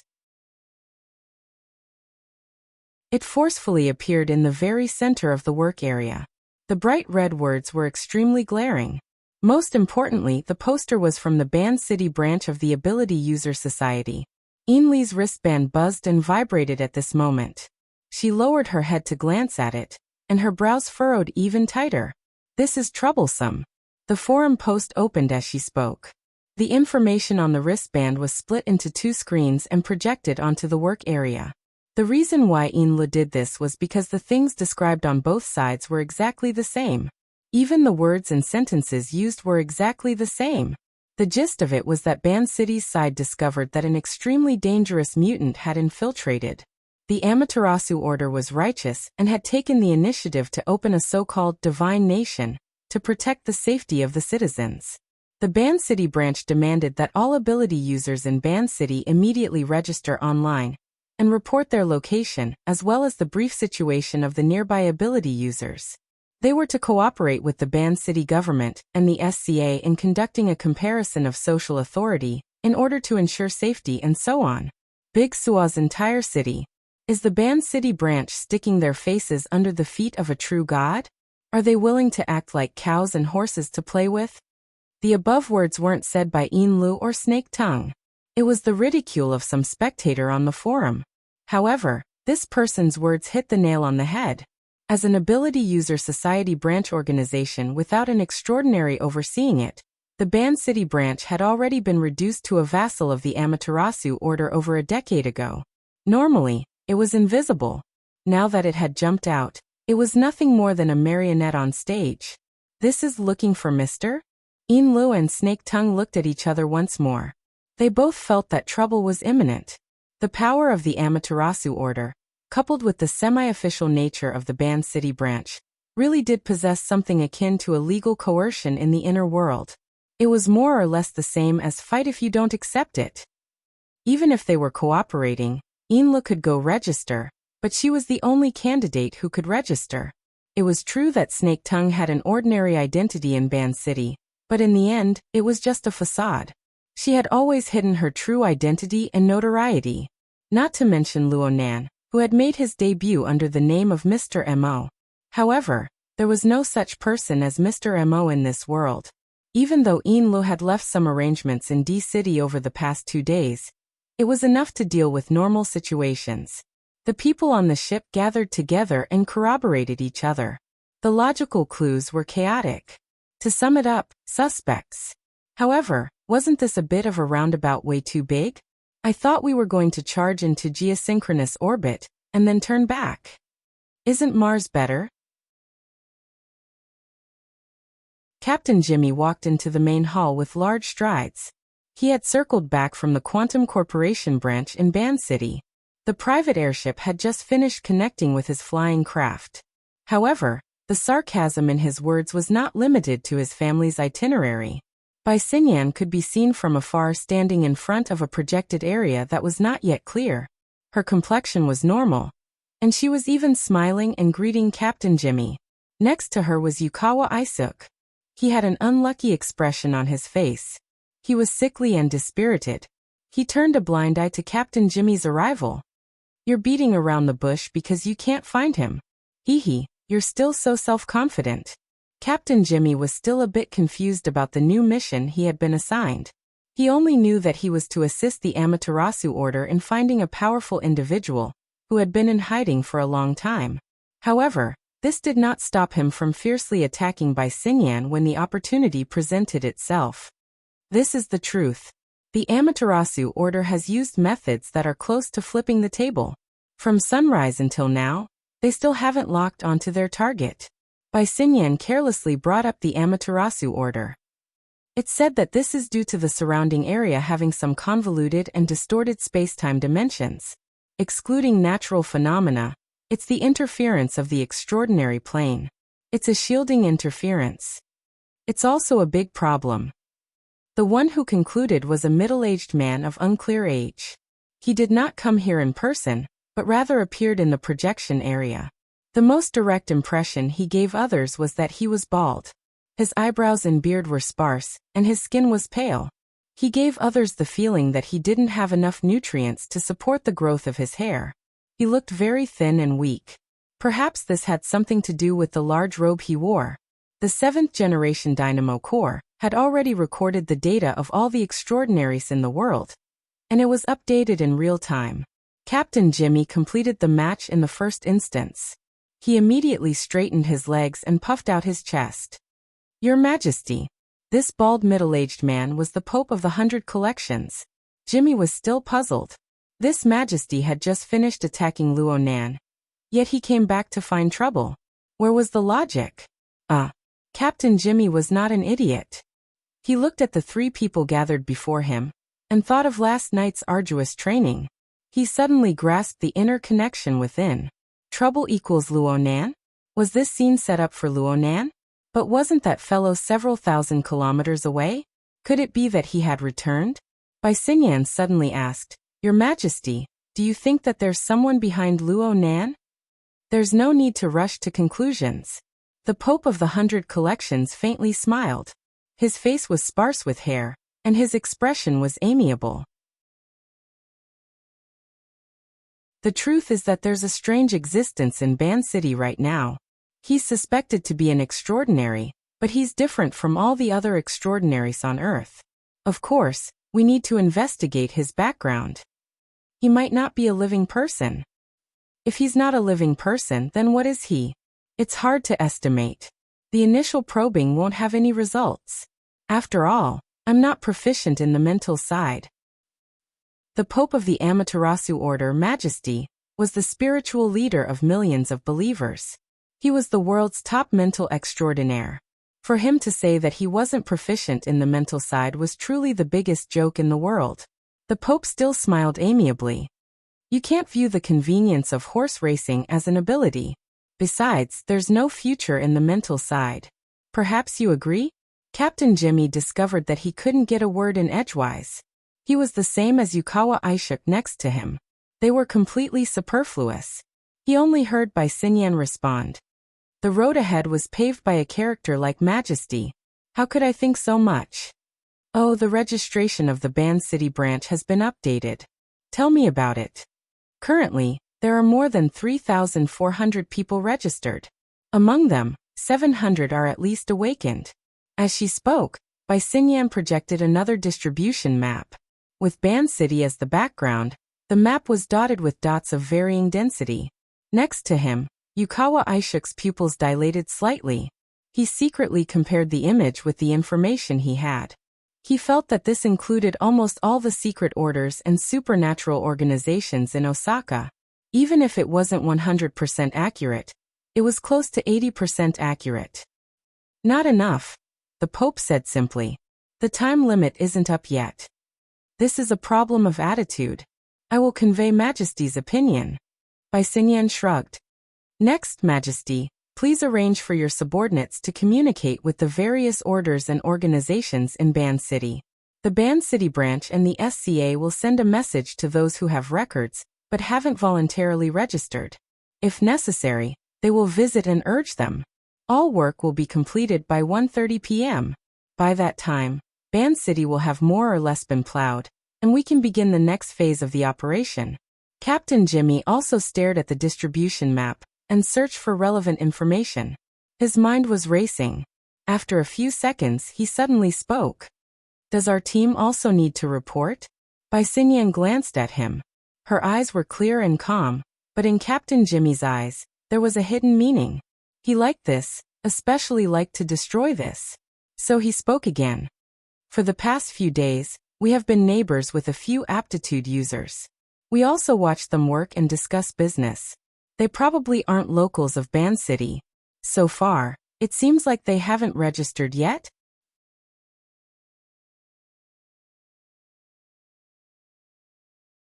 Chapter 862.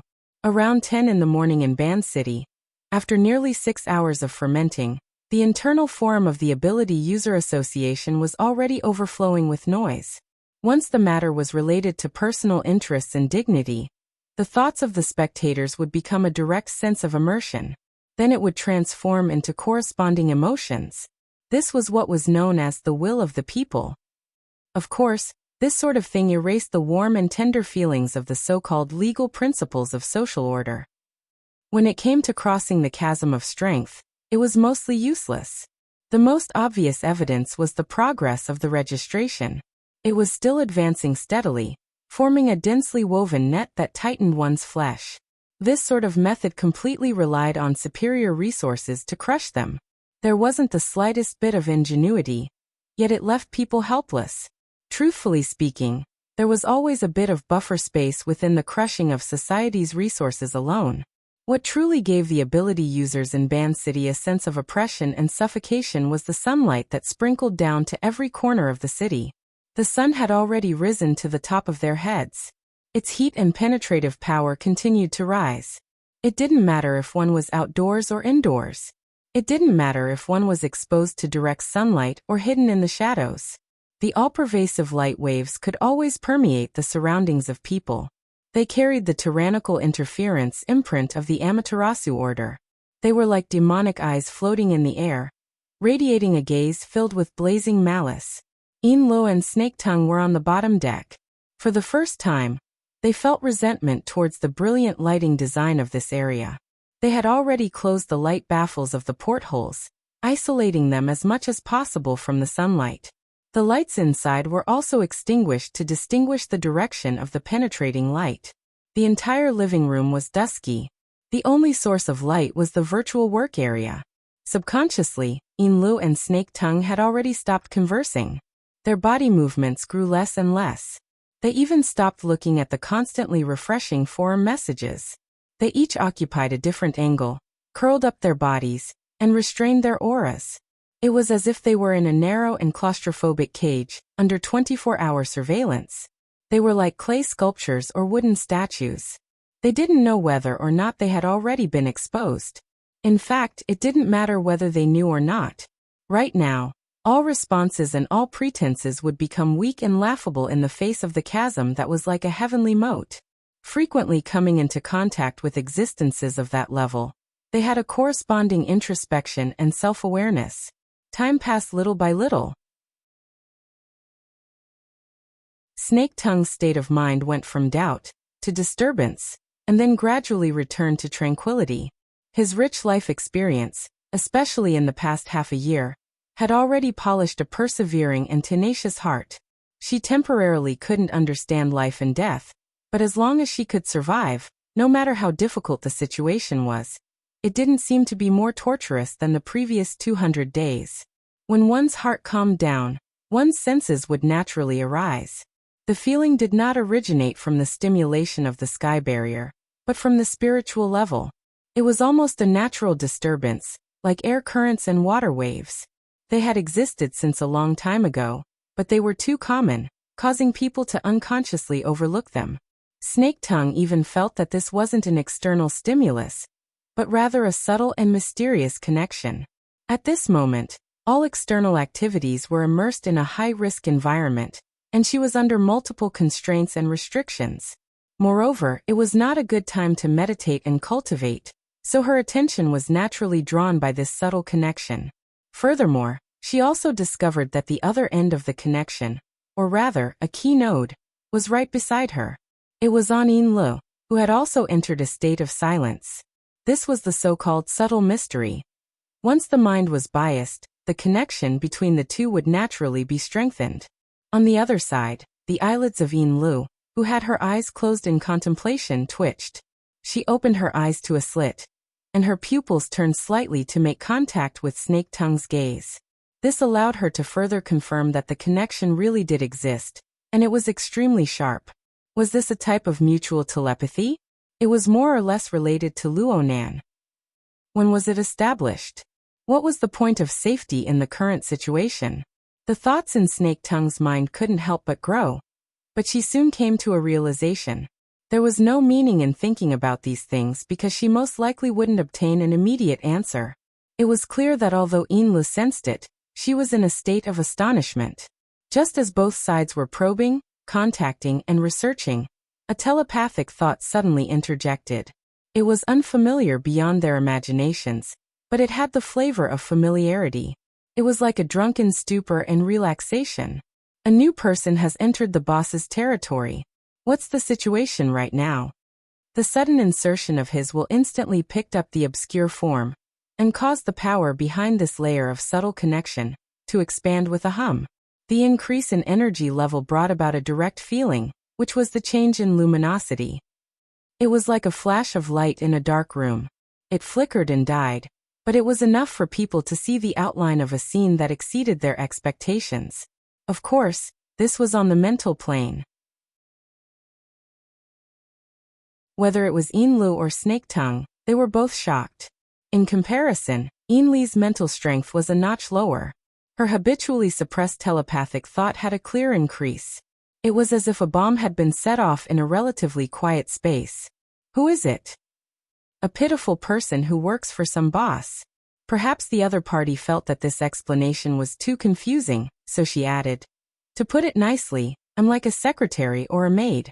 To put it bluntly, I'm like a leash cat or dog. I forgot to introduce myself. I'm called Cat Eyes. When the other party frankly introduced herself, the latent power that had burst forth from the stimulation of their telepathic exchange returned to tranquility. It quickly settled down, just like a flash of light that had been polished and then extinguished. It was just that after settling down, the flickering embers naturally possessed a certain law. When Cat Eyes finished introducing herself, the result of the law's guidance had already changed from a quantitative change to a qualitative change. It had accumulated to a meaning of existence that could be sensed by the 3 female ability users of similar statuses. This was a relatively meticulous structure, and it possessed an extremely distinct sense of space. Cat Eyes, Snake Tongue, and Yinlu resided on the mental plane. Their eyes, ears, mouth, nose, and all sorts of other senses, as well as their perception of the external material world, were separated by a layer. Only the mental plane, the law and order that gradually became clear, gradually appeared in a pattern that they could understand. The feeling of the flash of light in the dark room was far too vivid, so much so that the 3 of them still felt that. This was a dusky room of unknown size. They maintained a relatively close distance between each other, similar to the type where they stood side by side. Due to the accumulation of changes in their perception, Snake Tongue and Yinlu weren't able to react in time to Cat Eye's self-introduction. Only after a few seconds did Yinlu speak: Cat Eyes? Siasity's Cat Eyes? After half a year of in-depth understanding, Yinlu naturally knew that Cat Eyes was a member of Luo Nan's circle of friends. But for them to meet under these circumstances, it seemed that their identities weren't as simple as just friends. If it was a deeper layer, was she a forbidden zone? It had to be said that Cat Eyes' attitude gave the 3 a good start in their interaction. Under her good example, and of course within Luo Nan's domain, Snake Tongue and Yinlu had no meaning in hiding their identities. Their self-introductions naturally came. There was a certain awkwardness in this period of time. After all, their identities and positions were more or less contradictory in the public social network of the inner world. However, Cat Eyes didn't nitpick. Whether it was Yinlu, who came from the Bloodflame Order, who was deeply involved in the Sunjiai intermediary case, or Yinlu, who was once her mortal enemy, Snake Tongue, who was theoretically missing or even dead, she only clicked her tongue twice.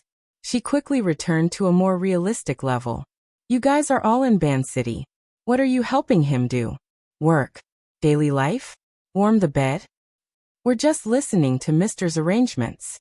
Lu appropriately followed up, allowing the idle chatter to have a relatively smooth relay. Things aren't going well now that the Divine Kingdom's canopy has opened, right? That's true. Is there any news or reaction from Xia City?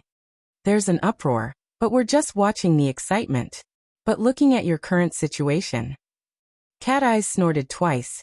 Everyone says that the boss fought a battle with the Amaterasu Order on the Pacific Ocean.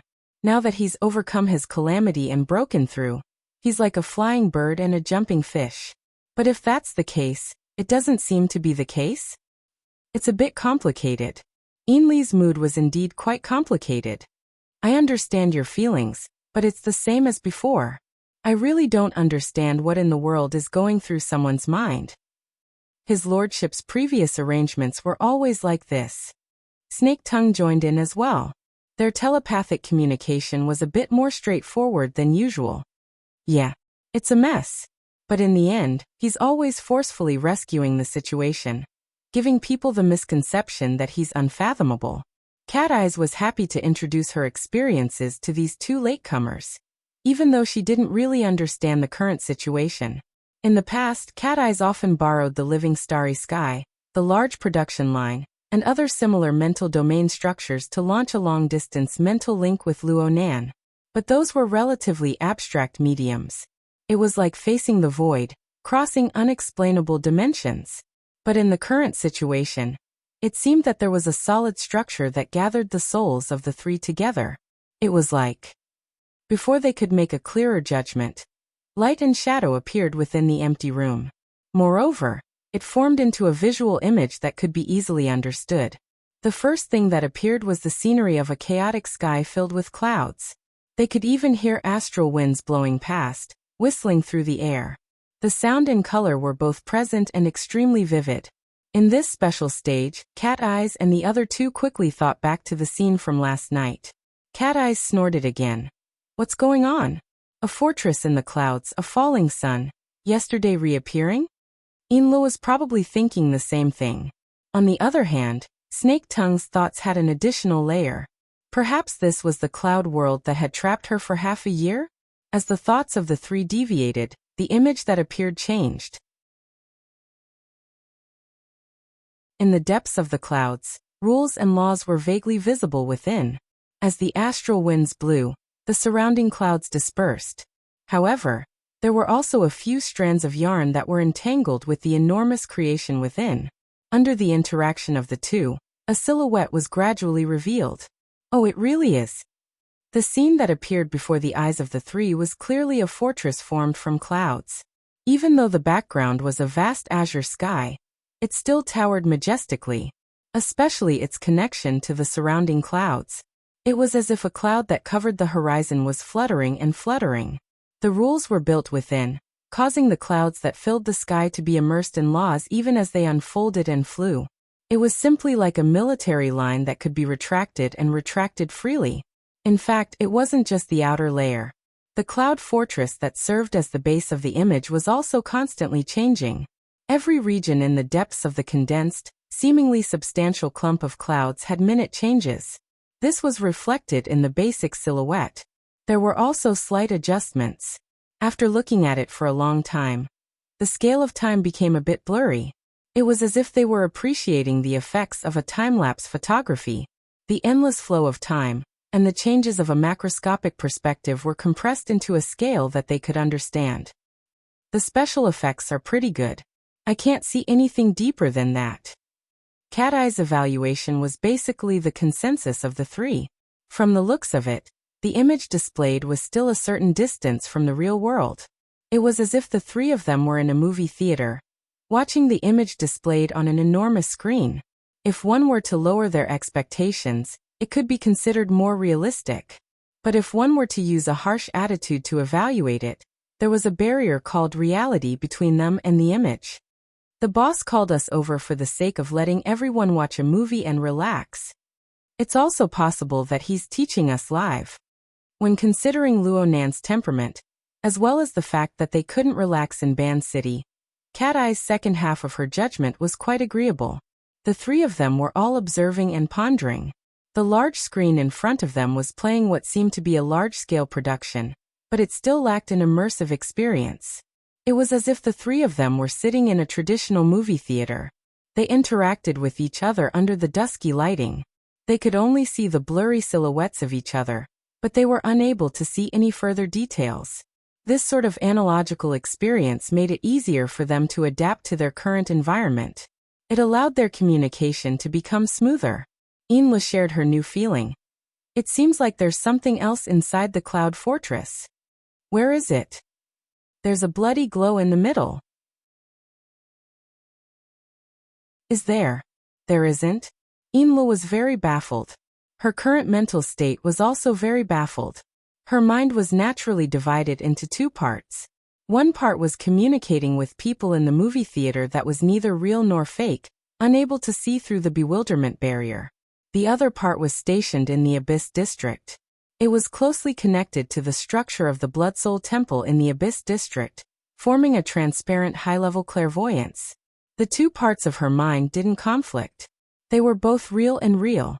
Gradually, she could feel the structure of the Blood Soul Temple in the Abyss District. There existed a rather rhythmic warped undulation. This caused her mind to sway, and she was quite pleasantly surprised. It was probably because this feeling was very familiar. She would come back to it from time to time in the past half-year. According to Mrs. Halder, this was someone's usual experimental method. The foundation of the Bloodflame Order was essentially nothing more than a set of experimental products for that person. As the deputy first ablatum of the order, it was actually a bit difficult for Inla to adapt to this rhythm. But under the current circumstances, this distortion that affected the foundation of her extraordinary strength was like a gently swaying swing. It brought her along to leisurely sway. Everything was out of her control, but it was inexplicably safe and secure. Mr. The thought appeared in the movie theater. Before it could completely take shape, Cat Eyes let out a whoa from the side. There really is one. The background of the image of the blue sky and white clouds suddenly had the color of blood spread out. Moreover, it appeared at the center of the mist fortress that Inla spoke of. The newly emerged elements possessed a very strong sense of space. It was as if they had entered another world through a hole in the depths of the mist. There were towering rocks and flowing bloody light. Below it was a hot lake of lava, and above it floated turbid clouds and lightning. It was malevolent and terrifying. It was similar to the demonic realm's ghost prison. Within the movie theater, one could even hear the muffled sounds of lava boiling and flowing. Inli's mind finally became confused. She couldn't distinguish the relationship between the structure of the Blood Soul Temple in the Clear Abyss District and the image of the Blood Soul Temple in front of her. She subconsciously muttered to herself, "The Blood Soul Temple?"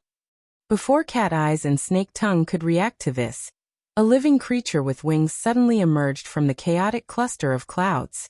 It was accompanied by a long and hoarse cry as it charged out. Its shape was similar to a prehistoric pterosaur.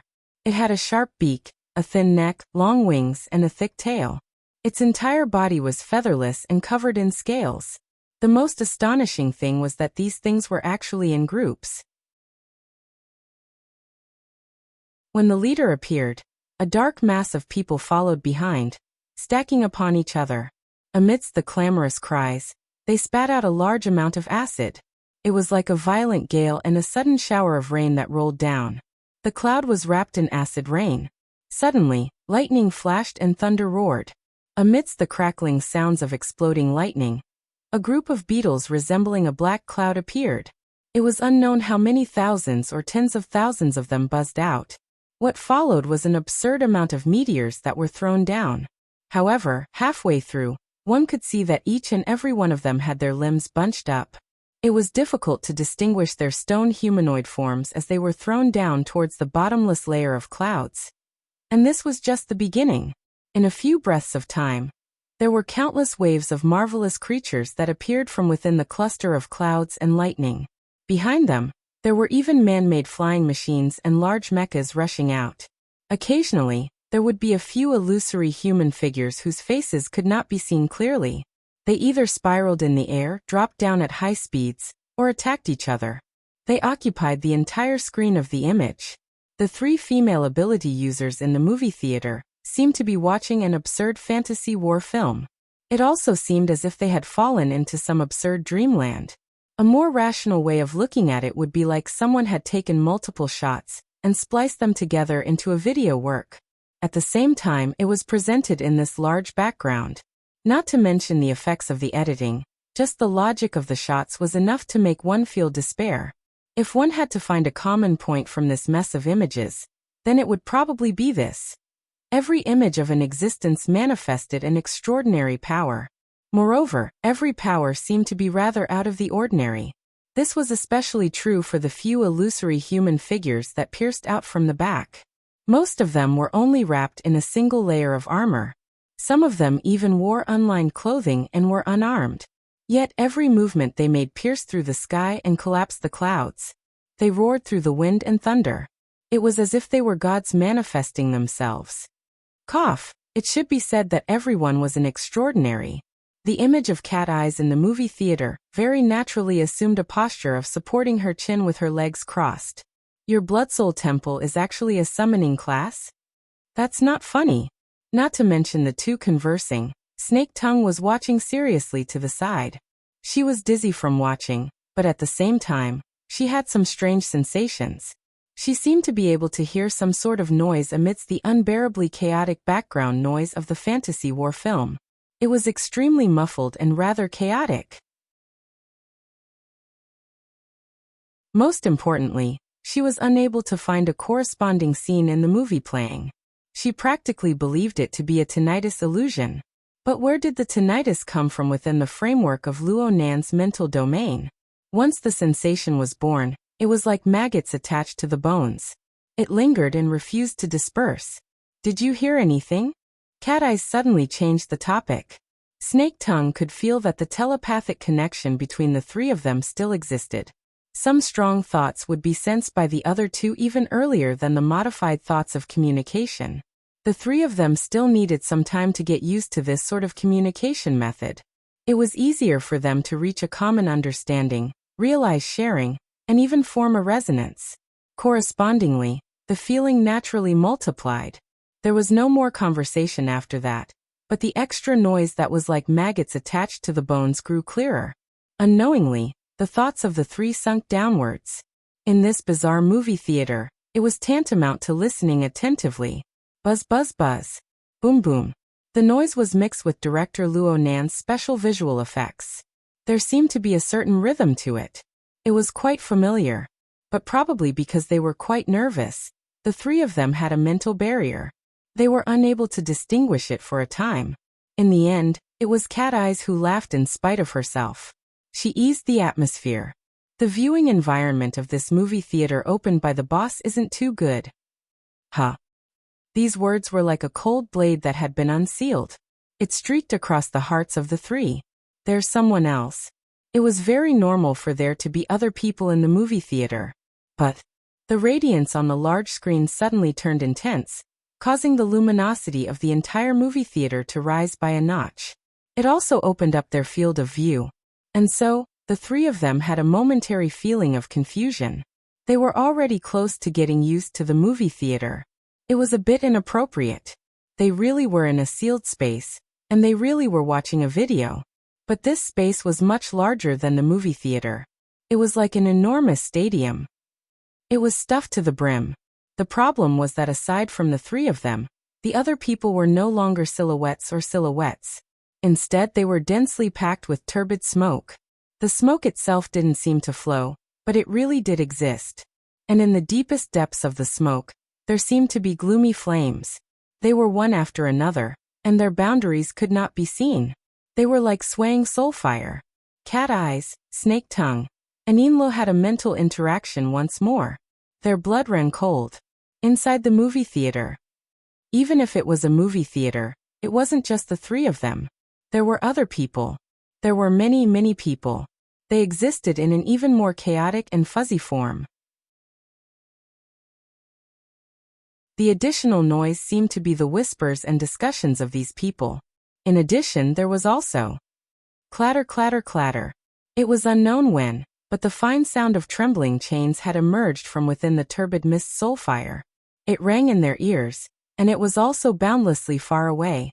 If one were to carefully experience it, it would seem as though the chains were probing out from the depths of their souls. One end was locked, and the other end was connected. They were connected to a boundless and enormous net of chains. Every person within the movie theater, regardless of whether they were complete or incomplete, was a tiny node in this enormous net. This, Cat Eyes clearly recalled the nightmare from a few days ago. This memory was conveniently shared with the other two, and the corresponding emotions were transmitted back. Her willpower was trembling unconsciously. The structure before her eyes was becoming more and more different from the movie theater. It was to the point that a more suitable name was given: an altar. An enormous altar. An innumerable number of believers surrounded the surroundings, attentively watching the chaotic image in the center. Or perhaps it could be called a miracle. They also offered their souls to the miracle. The power of the sacrifice transformed into invisible flames that resonated with the miracle on the altar. It provided energy and also refined the images, allowing the gaps to be mended and naturally transition until they became one. Within the space of the altar, there were millions and millions of souls. The chains connected, sacrificed, and smelted, forming a complete closed loop. This was no longer a movie. The vivid and lifelike images and inconceivable scenes were merely embroidery that floated on the outer layer of true power. As the power trembled, it seemed to exist in the form of a living being. As for what the deeper nature of this power was, just below the trembling embroidery, a ferocious shadow suddenly appeared. Although it was only half a body, one could already see the ugly appearance of a human face, an arachnid body, and 6 different colored pupils. The instant this demonic shadow appeared, the surroundings of the entire altar seemed to be burning with a layer of raging flames. The flames scorched the mind and scattered fear. It was as if all the destructive power within the chaotic image in the center was projected onto the plane of reality. But it was only as if. The malevolent demonic shadow arched its body halfway out when a foot stomped heavily on its back. A complete and familiar silhouette of a human stepped on the arachnid demonic shadow, appearing within the vision of the consciousness of the 3 clear-headed people. Luonan. The embroidery of true power trembled even more violently. It was thanks to them that the body of power, which was originally invisible and unfathomable, had vaguely transformed into an enormous cloak. It encircled Luonan's body, conforming to the marvelous rhythm of Luonan's existence as it trembled and tumbled. They could only see that Luonan was the core of the cloak, but they could not see where it extended to. Luonan created all of this. He dominated all of this. He obtained all of this. He was at the center of the cloak. He was at the center of the altar. He was at the center of the entire system. He controlled and bore the weight of all of this. Therefore, he naturally became the focal point of everything. He did not look in any direction. He was like a statue of a god worshipped in a temple, watching over everyone. Cat Eyes could feel that the other two had already assimilated into the scene. Although they had entered later, they were more receptive to this scene than she was. Perhaps this was how the Luonan in their hearts should be, but she thought about their first meeting a few months ago. She thought about their contact in reality, and compared it to the image before her eyes. She subconsciously felt an even more intense tremble. This bit of emotional reaction was soon drowned in that damned resonance. Perhaps it was precisely because of this resonance that the rhythm of the noise that made one's scalp go numb became even more distinct. In the end, it unified into some sort of hymn. Millions and millions of people chanted in unison. Cat Eyes chanted along, but the contents of her chant were far too vague. She chanted a bit in a muddled daze. She vaguely felt that the enormous cloak was a bit closer to her. It fluttered and brushed past her face. It flooded her mind, covering her in an unknown layer. All of the distractions completely receded at this moment. Only the words of praise emerged from the bottom of her heart. They curled up like smoke as they rose unhurriedly. My heart is a prison, my heart is a furnace. My heart is a mirror, my heart is a nation.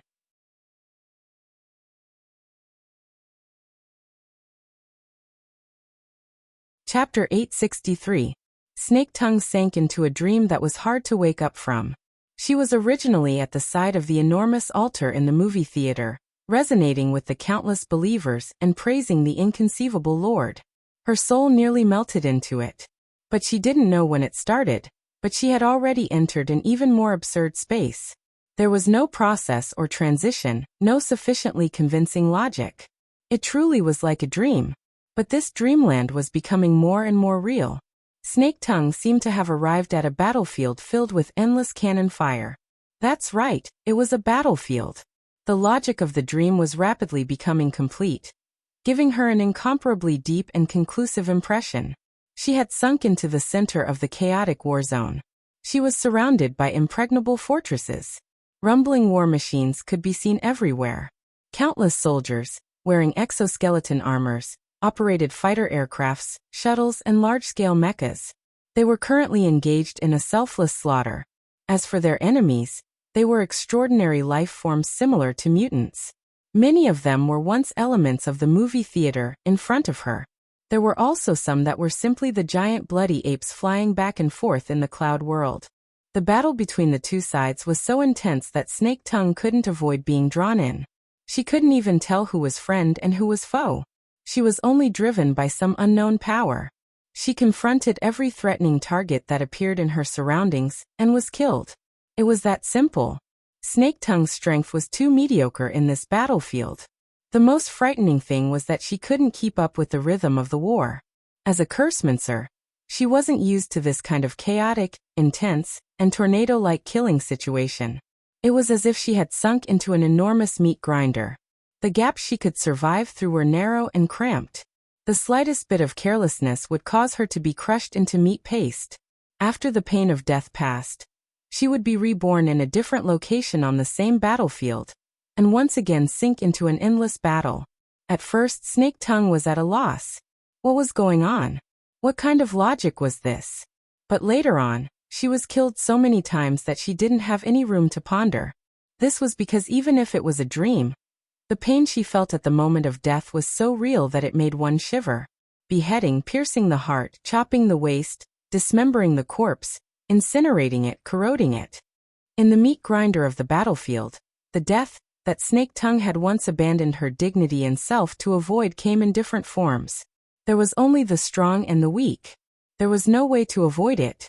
Even though the endless rebirths had partly reduced the horror between life and death, the instincts of life still made her try her best to avoid such an ending. She fought with other people and defeated the enemy, but it would not take long before she was killed again, and had to experience a new way of death. Death might be like a dream, but the pain was accumulating. Perhaps when things reached an extreme, they would turn in the opposite direction. When people were too numb, they would eventually gain calmness. She didn't know how many times she'd died, but in a split second, Snake Tongue suddenly had an epiphany. At that time, when she was in a state of chaos between life and death, a beam of light pierced through her and made her whole body transparent. She shivered subconsciously. Then, what she sensed was not only the noisy and bloody battlefield, but also a pair of cold and penetrating eyes. The eye was embedded in a corner of this dreamscape. It could even be said that the entire dreamscape was the embodiment of the eye. That's right. The eyes were coldly watching her struggle for her life, displaying everything she had learned and revealing every trump card she had. They were also watching how much her flesh and skin could withstand, and how she would collapse and decay. Just like that, Snake Tongue was seen through from inside out. Snake Tongue was no longer confused. It was Luo Nan. She didn't know when it started, but all the inconceivable things she encountered were inextricably linked to Luo Nan. And as long as she had this central axis, all logic would be straightened out. Snake Tongue suddenly understood her current role. A test subject tied to the table. She didn't have any strength to fight back. She could only watch as the cold boy reached over and cut open her clothes, skin, and all her barriers and defenses. The cruel battlefield was the operating table. Luo Nen used this method to strip her, dismember her, and dissect her. He took apart every inch of her flesh, every organ, every bone, and every nerve. He tested the process of them twisting, deforming, and falling apart under different conditions. Then he reassembled and reassembled them. He even smeared oil and waxed them. He preserved and maintained them. He waited for them to recover to their original state before throwing them into a new round of experiments. This was how Snake Tongue felt. She struggled and fought within this absurd dreamland. But in the more realistic dimension, she just let Luonan do as he pleased. She didn't have the strength to fight back.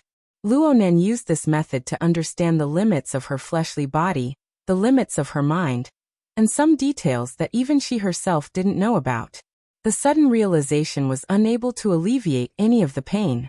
Instead, it made her feel even more despair because of the clarity. Snake Tongue didn't know how long this experience would last. She was going to collapse. She was really going to collapse. Even if it was a nightmare, even if she clearly knew it was a nightmare, thousands of reincarnations had already crushed the barrier of her will. Snake Tongue wanted to beg Luonan, but no matter how she struggled, whether it was bitter tears or mournful moans, it was all meaningless. Her cries and screams were unable to reach Luonan at all. In this moment, she understood the distance between an ant and a god more than any other time. In a certain sense, this made her feel even more despair than the endless pain. Later on, Snake Tongue even began to envy the soul fires that once sat side by side with her under the altar, buzzing in praise. She would rather become a chaotic and ignorant soul. She didn't have any extravagant desires, nor did she pursue the meaning of herself. She just attached herself to Luonan's system. She only wished to be able to escape this cruel torture and the despairing reincarnation. This thought was like a highly corrosive poison. It instantly spread, causing her mind, which was already riddled with holes, to practically lose all activity. If that was the case, if she could escape reincarnation like that, then Snake Tongue didn't mind sinking into that state at all, as long as it was the ultimate release. Northmont. The sudden call, as well as the intense vibrations, suddenly attacked, shaking the entire dream space. It felt very violent. Snake Tongue wasn't angry at all. On the contrary, her mind was gushing with positive emotions. This was the feedback she had been begging for a long time. Finally, someone responded to her, called out to her, treated her as a normal person, a life on the same level. This scene was like someone tossing a lifeline to her when she was about to drown in deep water, without a speck of light. No matter who it was, Snake Tongue would do her utmost to reach out and grab it, struggling upwards. A second later, the barrier between dreamland and reality shattered with a rumble. Snake Tongue suddenly opened her eyes. What entered her eyes was dusky darkness, followed by a chaotic burst of colorful light. Countless complex remains of the barrier were mixed within. The elements of reality and unreality were mixed together, forming an inexplicable flood of information. It crushed through the depths of her brain and heart. After no less than 5 seconds, Snake Tongue found her own logic. She was finally able to clearly distinguish the blurry silhouette of Lu in front of her. In the next 3 to 5 seconds, she could feel the touch of the tatami beneath her, the structure of the wall behind her, and the sound of flowing water in the outer layer. Numerous layers of innumerable details gradually formed an incomparably solid existence in her mind and around her body. The familiar yet unfamiliar world of reality was like a sturdy escape pod. It firmly protected Snake Tongue inside, isolating her from everything in her dream. It was only at this time that Snake Tongue was able to clearly feel the situation of her body. She was completely drenched, both inside and out. Sweat soaked through her clothes, and the tatami beneath her was also soaked. She was already showing slight signs of dehydration. In the darkness, she didn't even know if she was bleeding or sweating. Her complexion was probably terrible. Otherwise, Lu, who had a normal relationship with her, wouldn't reveal such a worried expression. "Are you alright?" Snake Tongue originally wanted to say, "Don't tell me you didn't have that experience." Just as this thought arose, she suddenly stared blankly. What had she just experienced? Snake Tongue's memories abruptly turned chaotic. A certain dreamlike memory that caused her to feel fear and despair blurred at an astonishing speed. No matter how she tried to trace it back, she could only recall a rough layout at most. In her dream, there seemed to be a fortress where soldiers were stationed, a cloud that swallowed and spat out mutants, and a lava mountain range that was like a blood prison. They existed together, but they also conflicted with each other. Together, they constructed a chaotic world. As for herself, she seemed to be trapped inside. She had experienced a past she couldn't bear to recall. As for the concrete details of the process, she couldn't remember them. The injury that might have existed was buried deep within that chaotic dreamland world. It also sunk into the depths of her heart. No matter how she pondered over it, it was difficult for it to stir up great waves. The only thing she could be sure of was this. What had she really experienced? Oh, there was also that Inlu probably didn't have such an experience. Jealousy involuntarily rose in Snake Tongue's heart. Yet, she still had to thank Inlu for waking her up from that mysterious and terrifying nightmare. Her chaotic and complicated thoughts tangled together, causing her to be sluggish and dazed for a time.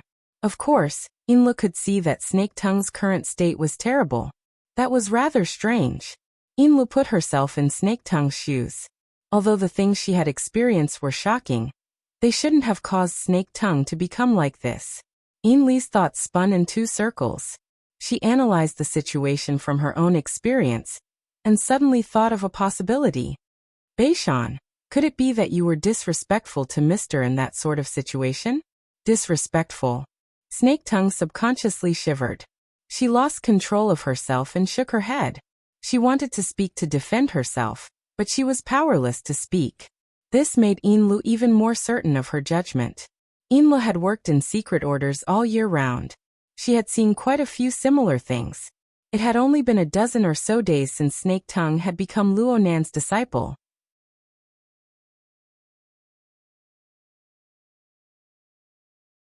Any business could be ruined. Most importantly, they would definitely offend the Amaterasu order. The registration had to be done. Alpine Rong III had called to give his greetings before the registration was submitted. He also wanted to see if there were any inconveniences on Inli's side, so that they could both be aware of each other. Inlu couldn't tell them if there were any inconveniences. She could only calmly express her understanding. She didn't forget to worry for Alpine Rong III. It's just that there are quite a few people in the processing plant. Do they all have to be registered? Alpine Rong III sighed a few times. A large portion of the workers employed in the factory come from the tribes of the wilderness. Many of them are infected by deformities. According to the requirements, they all have to be registered. Each and every one of them has a complicated background. It's very difficult to count them. Normally, this sort of thing would be done with everyone's eyes closed. Today it won't be so easy to pass. After sighing and chatting idly for a while, both sides ended the call.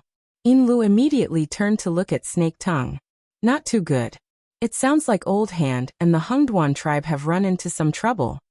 Alpine Rong III could have warned them, hinted at them, or apologized in advance. In short, they had definitely run into some trouble that was difficult to resolve. After a few minutes of buffering, Snake Tongue's spirit was a bit better. Although it was still hard to conceal her weakness, her brain could finally spin. Next door, that operation team. They've always been very interested in Old Hand and the others. As she was analyzing, Inli's wristband vibrated again. This time it was an unfamiliar number. Through AI matching, it showed that it was the office number of the Ability User Association's Saka City branch. Inlu furrowed her brows. She connected the call again, but this time, she asked despite knowing the answer. Who is this? A woman's voice rang out from the other side. There were no fluctuations in emotion. She spoke in a businesslike manner. The Blood Flame Order's Deputy First Ablatum, Madame Inlu?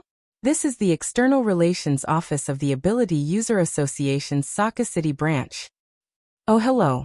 We have here the inspection report of your entry and the signed security agreement.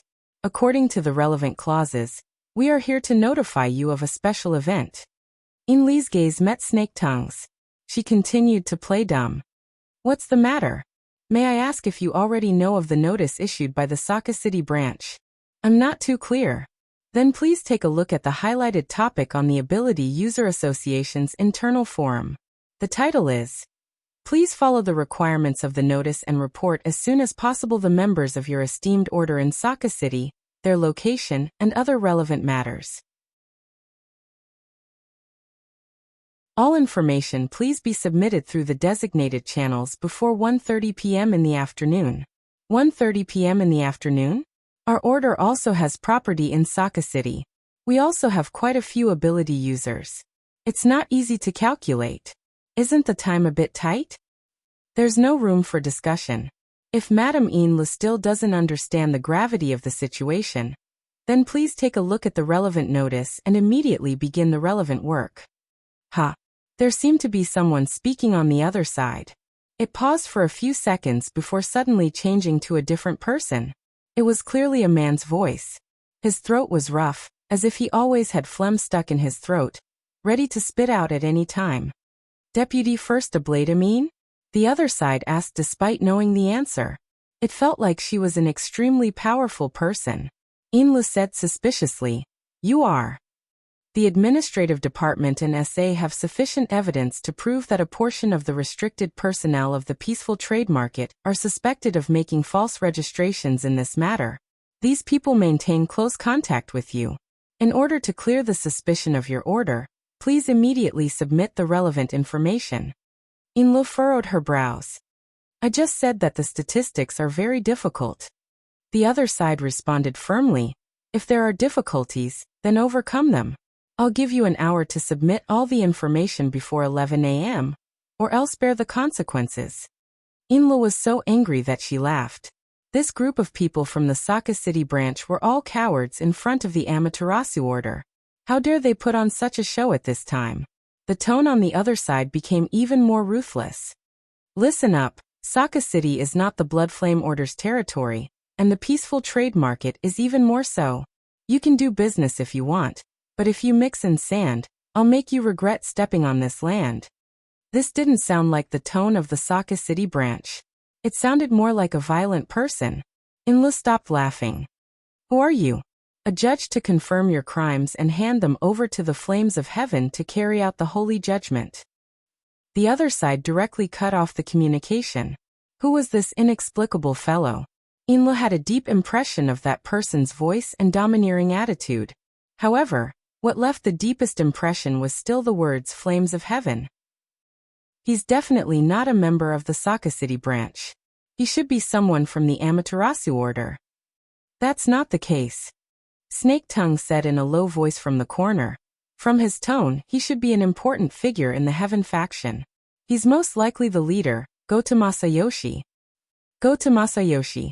Upon receiving Snake Tongue's reminder, a certain piece of information hidden deep in the corner of Li's memory was activated. Should it be said that it reverberated like thunder? Everyone knew that the true god and pope of the Amaterasu order were admittedly famous extraordinary experts under the heavens. They also had a group of top-notch talents under them, such as Fatty Dragon, one of the 3 heroes of the secret order. But compared to the other 2 great orders, and even the majority of the famous secret orders in the world, the Amaterasu order's organizational structure and efficiency were really mediocre. Even in Saka City, the Amaterasu order didn't penetrate too deeply into the various industries of Saka City. They only cast the ominous name of the extraordinary as a shadow in the hearts of others, and spread it when necessary. Under these circumstances, the large and small orders in Saka City possessed the conditions to grow unrestrainedly. This resulted in Saka City being known as the City of 10,000 Gods. Of course, everyone now knew that this was nothing more than the leek planting techniques of the true god and pope. After one crop was cut, another crop would grow. However, it was an indisputable fact that their organization was weak. There were some matters that one couldn't just pay attention to the deterrence of the higher-ups. No matter how useful the true god and pope's names were, they couldn't be used as calling cards under normal circumstances, right? It was precisely under these circumstances that organizations like the Heaven faction came into being. There were many such organizations on the periphery of the Amaterasu order. The composition of their members was complicated. Many of them were nomads from the wilderness or wanted criminals. They had a close relationship with the Amaterasu order, but on the surface, they didn't have any official relations. They were more like enthusiastic citizens and so on. The Amaterasu order wouldn't acknowledge everything they did. Sometimes they would even beat them down. However, as long as one lived in Saka City for a long time and mingled in the inner world circles, they would understand the twists and turns involved. These XX groups, XX groups, XX groups, and so on were the hired thugs raised by the Amaterasu order. They didn't even need to give them any realistic benefits or money. As long as they lent them the tiger skin of the Amaterasu order, and provided a few key people with the extraordinary power of the Fuso tree great divine treasure, as well as the true meaning of cultivation, there would naturally be countless ability users who would pounce on them like flies chasing after a smell. To be able to stand out in this group of organizations, Goto Masayoshi's Heaven faction naturally had its own extraordinary aspects. Snake Tongue had a rather good understanding of this person. Goto Masayoshi is the Saka City branch's Deputy Secretary General and a director of the Equal Trade Association. It's said that he also has a position in the LRF. Inla said curiously, "He doesn't seem like someone who's smooth and slick. Of course, he's more like a mad dog that can't be provoked. Currently, the leash is in the hands of the Amaterasu order." Without a doubt, this was a vicious dog raised by the Amaterasu order. It was a knife in the hands of the Pope and the true gods, the kind that could be thrown away at any time. Even Goto Masayoshi himself should understand this point. However, this was a guy who was deeply addicted to gambling. He used the time in the hands of the Pope and the true gods to put on enough tiger skin for himself.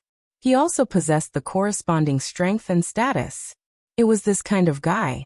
Once he set his mouth, he wouldn't let go until he tore his target to shreds.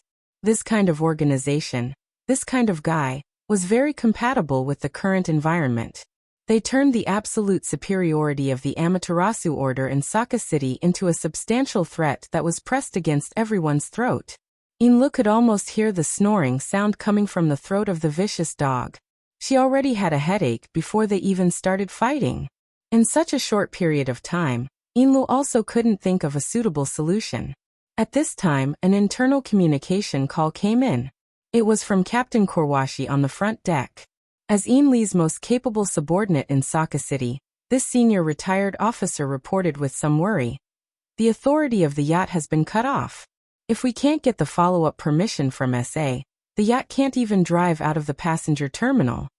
As an ability user, no one expected to rely on a yacht to do anything. However, this was undoubtedly a warning, and a very impolite one at that. Inli's face sank. She seriously thought for a few minutes. Finally, she decided to call Ryoso Okuhira again to understand the situation. In fact, she wanted to call the veteran directly. However, the status of the two sides was still a bit unequal. No matter what happened to the veteran, if they were caught talking to each other, it would be hard to avoid suspicion that they paid more attention to the veteran. Although this was the truth, Inla didn't want to provide Goto Masayoshi with a bargaining chip to threaten him.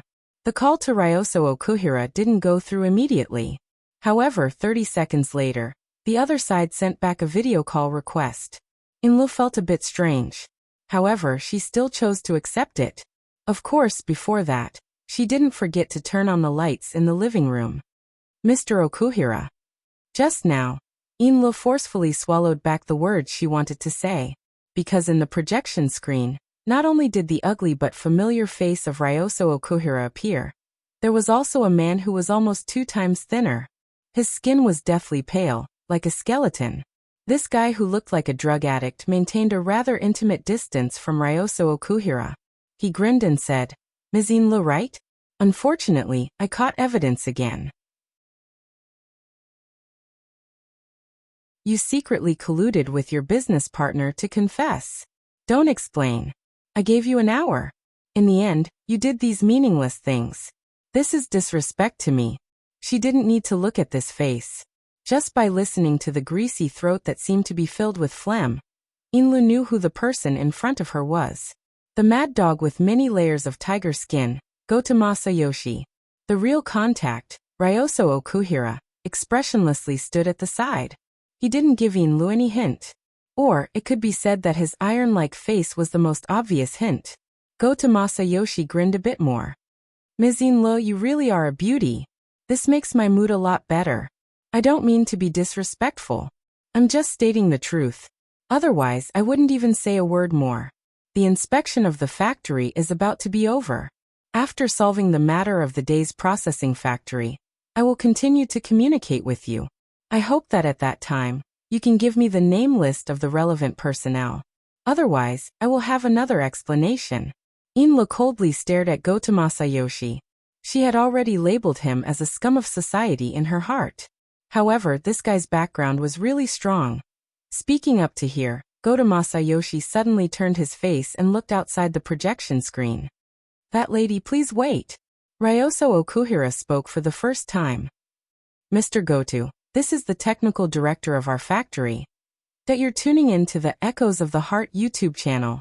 Don't forget to subscribe and join us on this journey to catch the most captivating stories.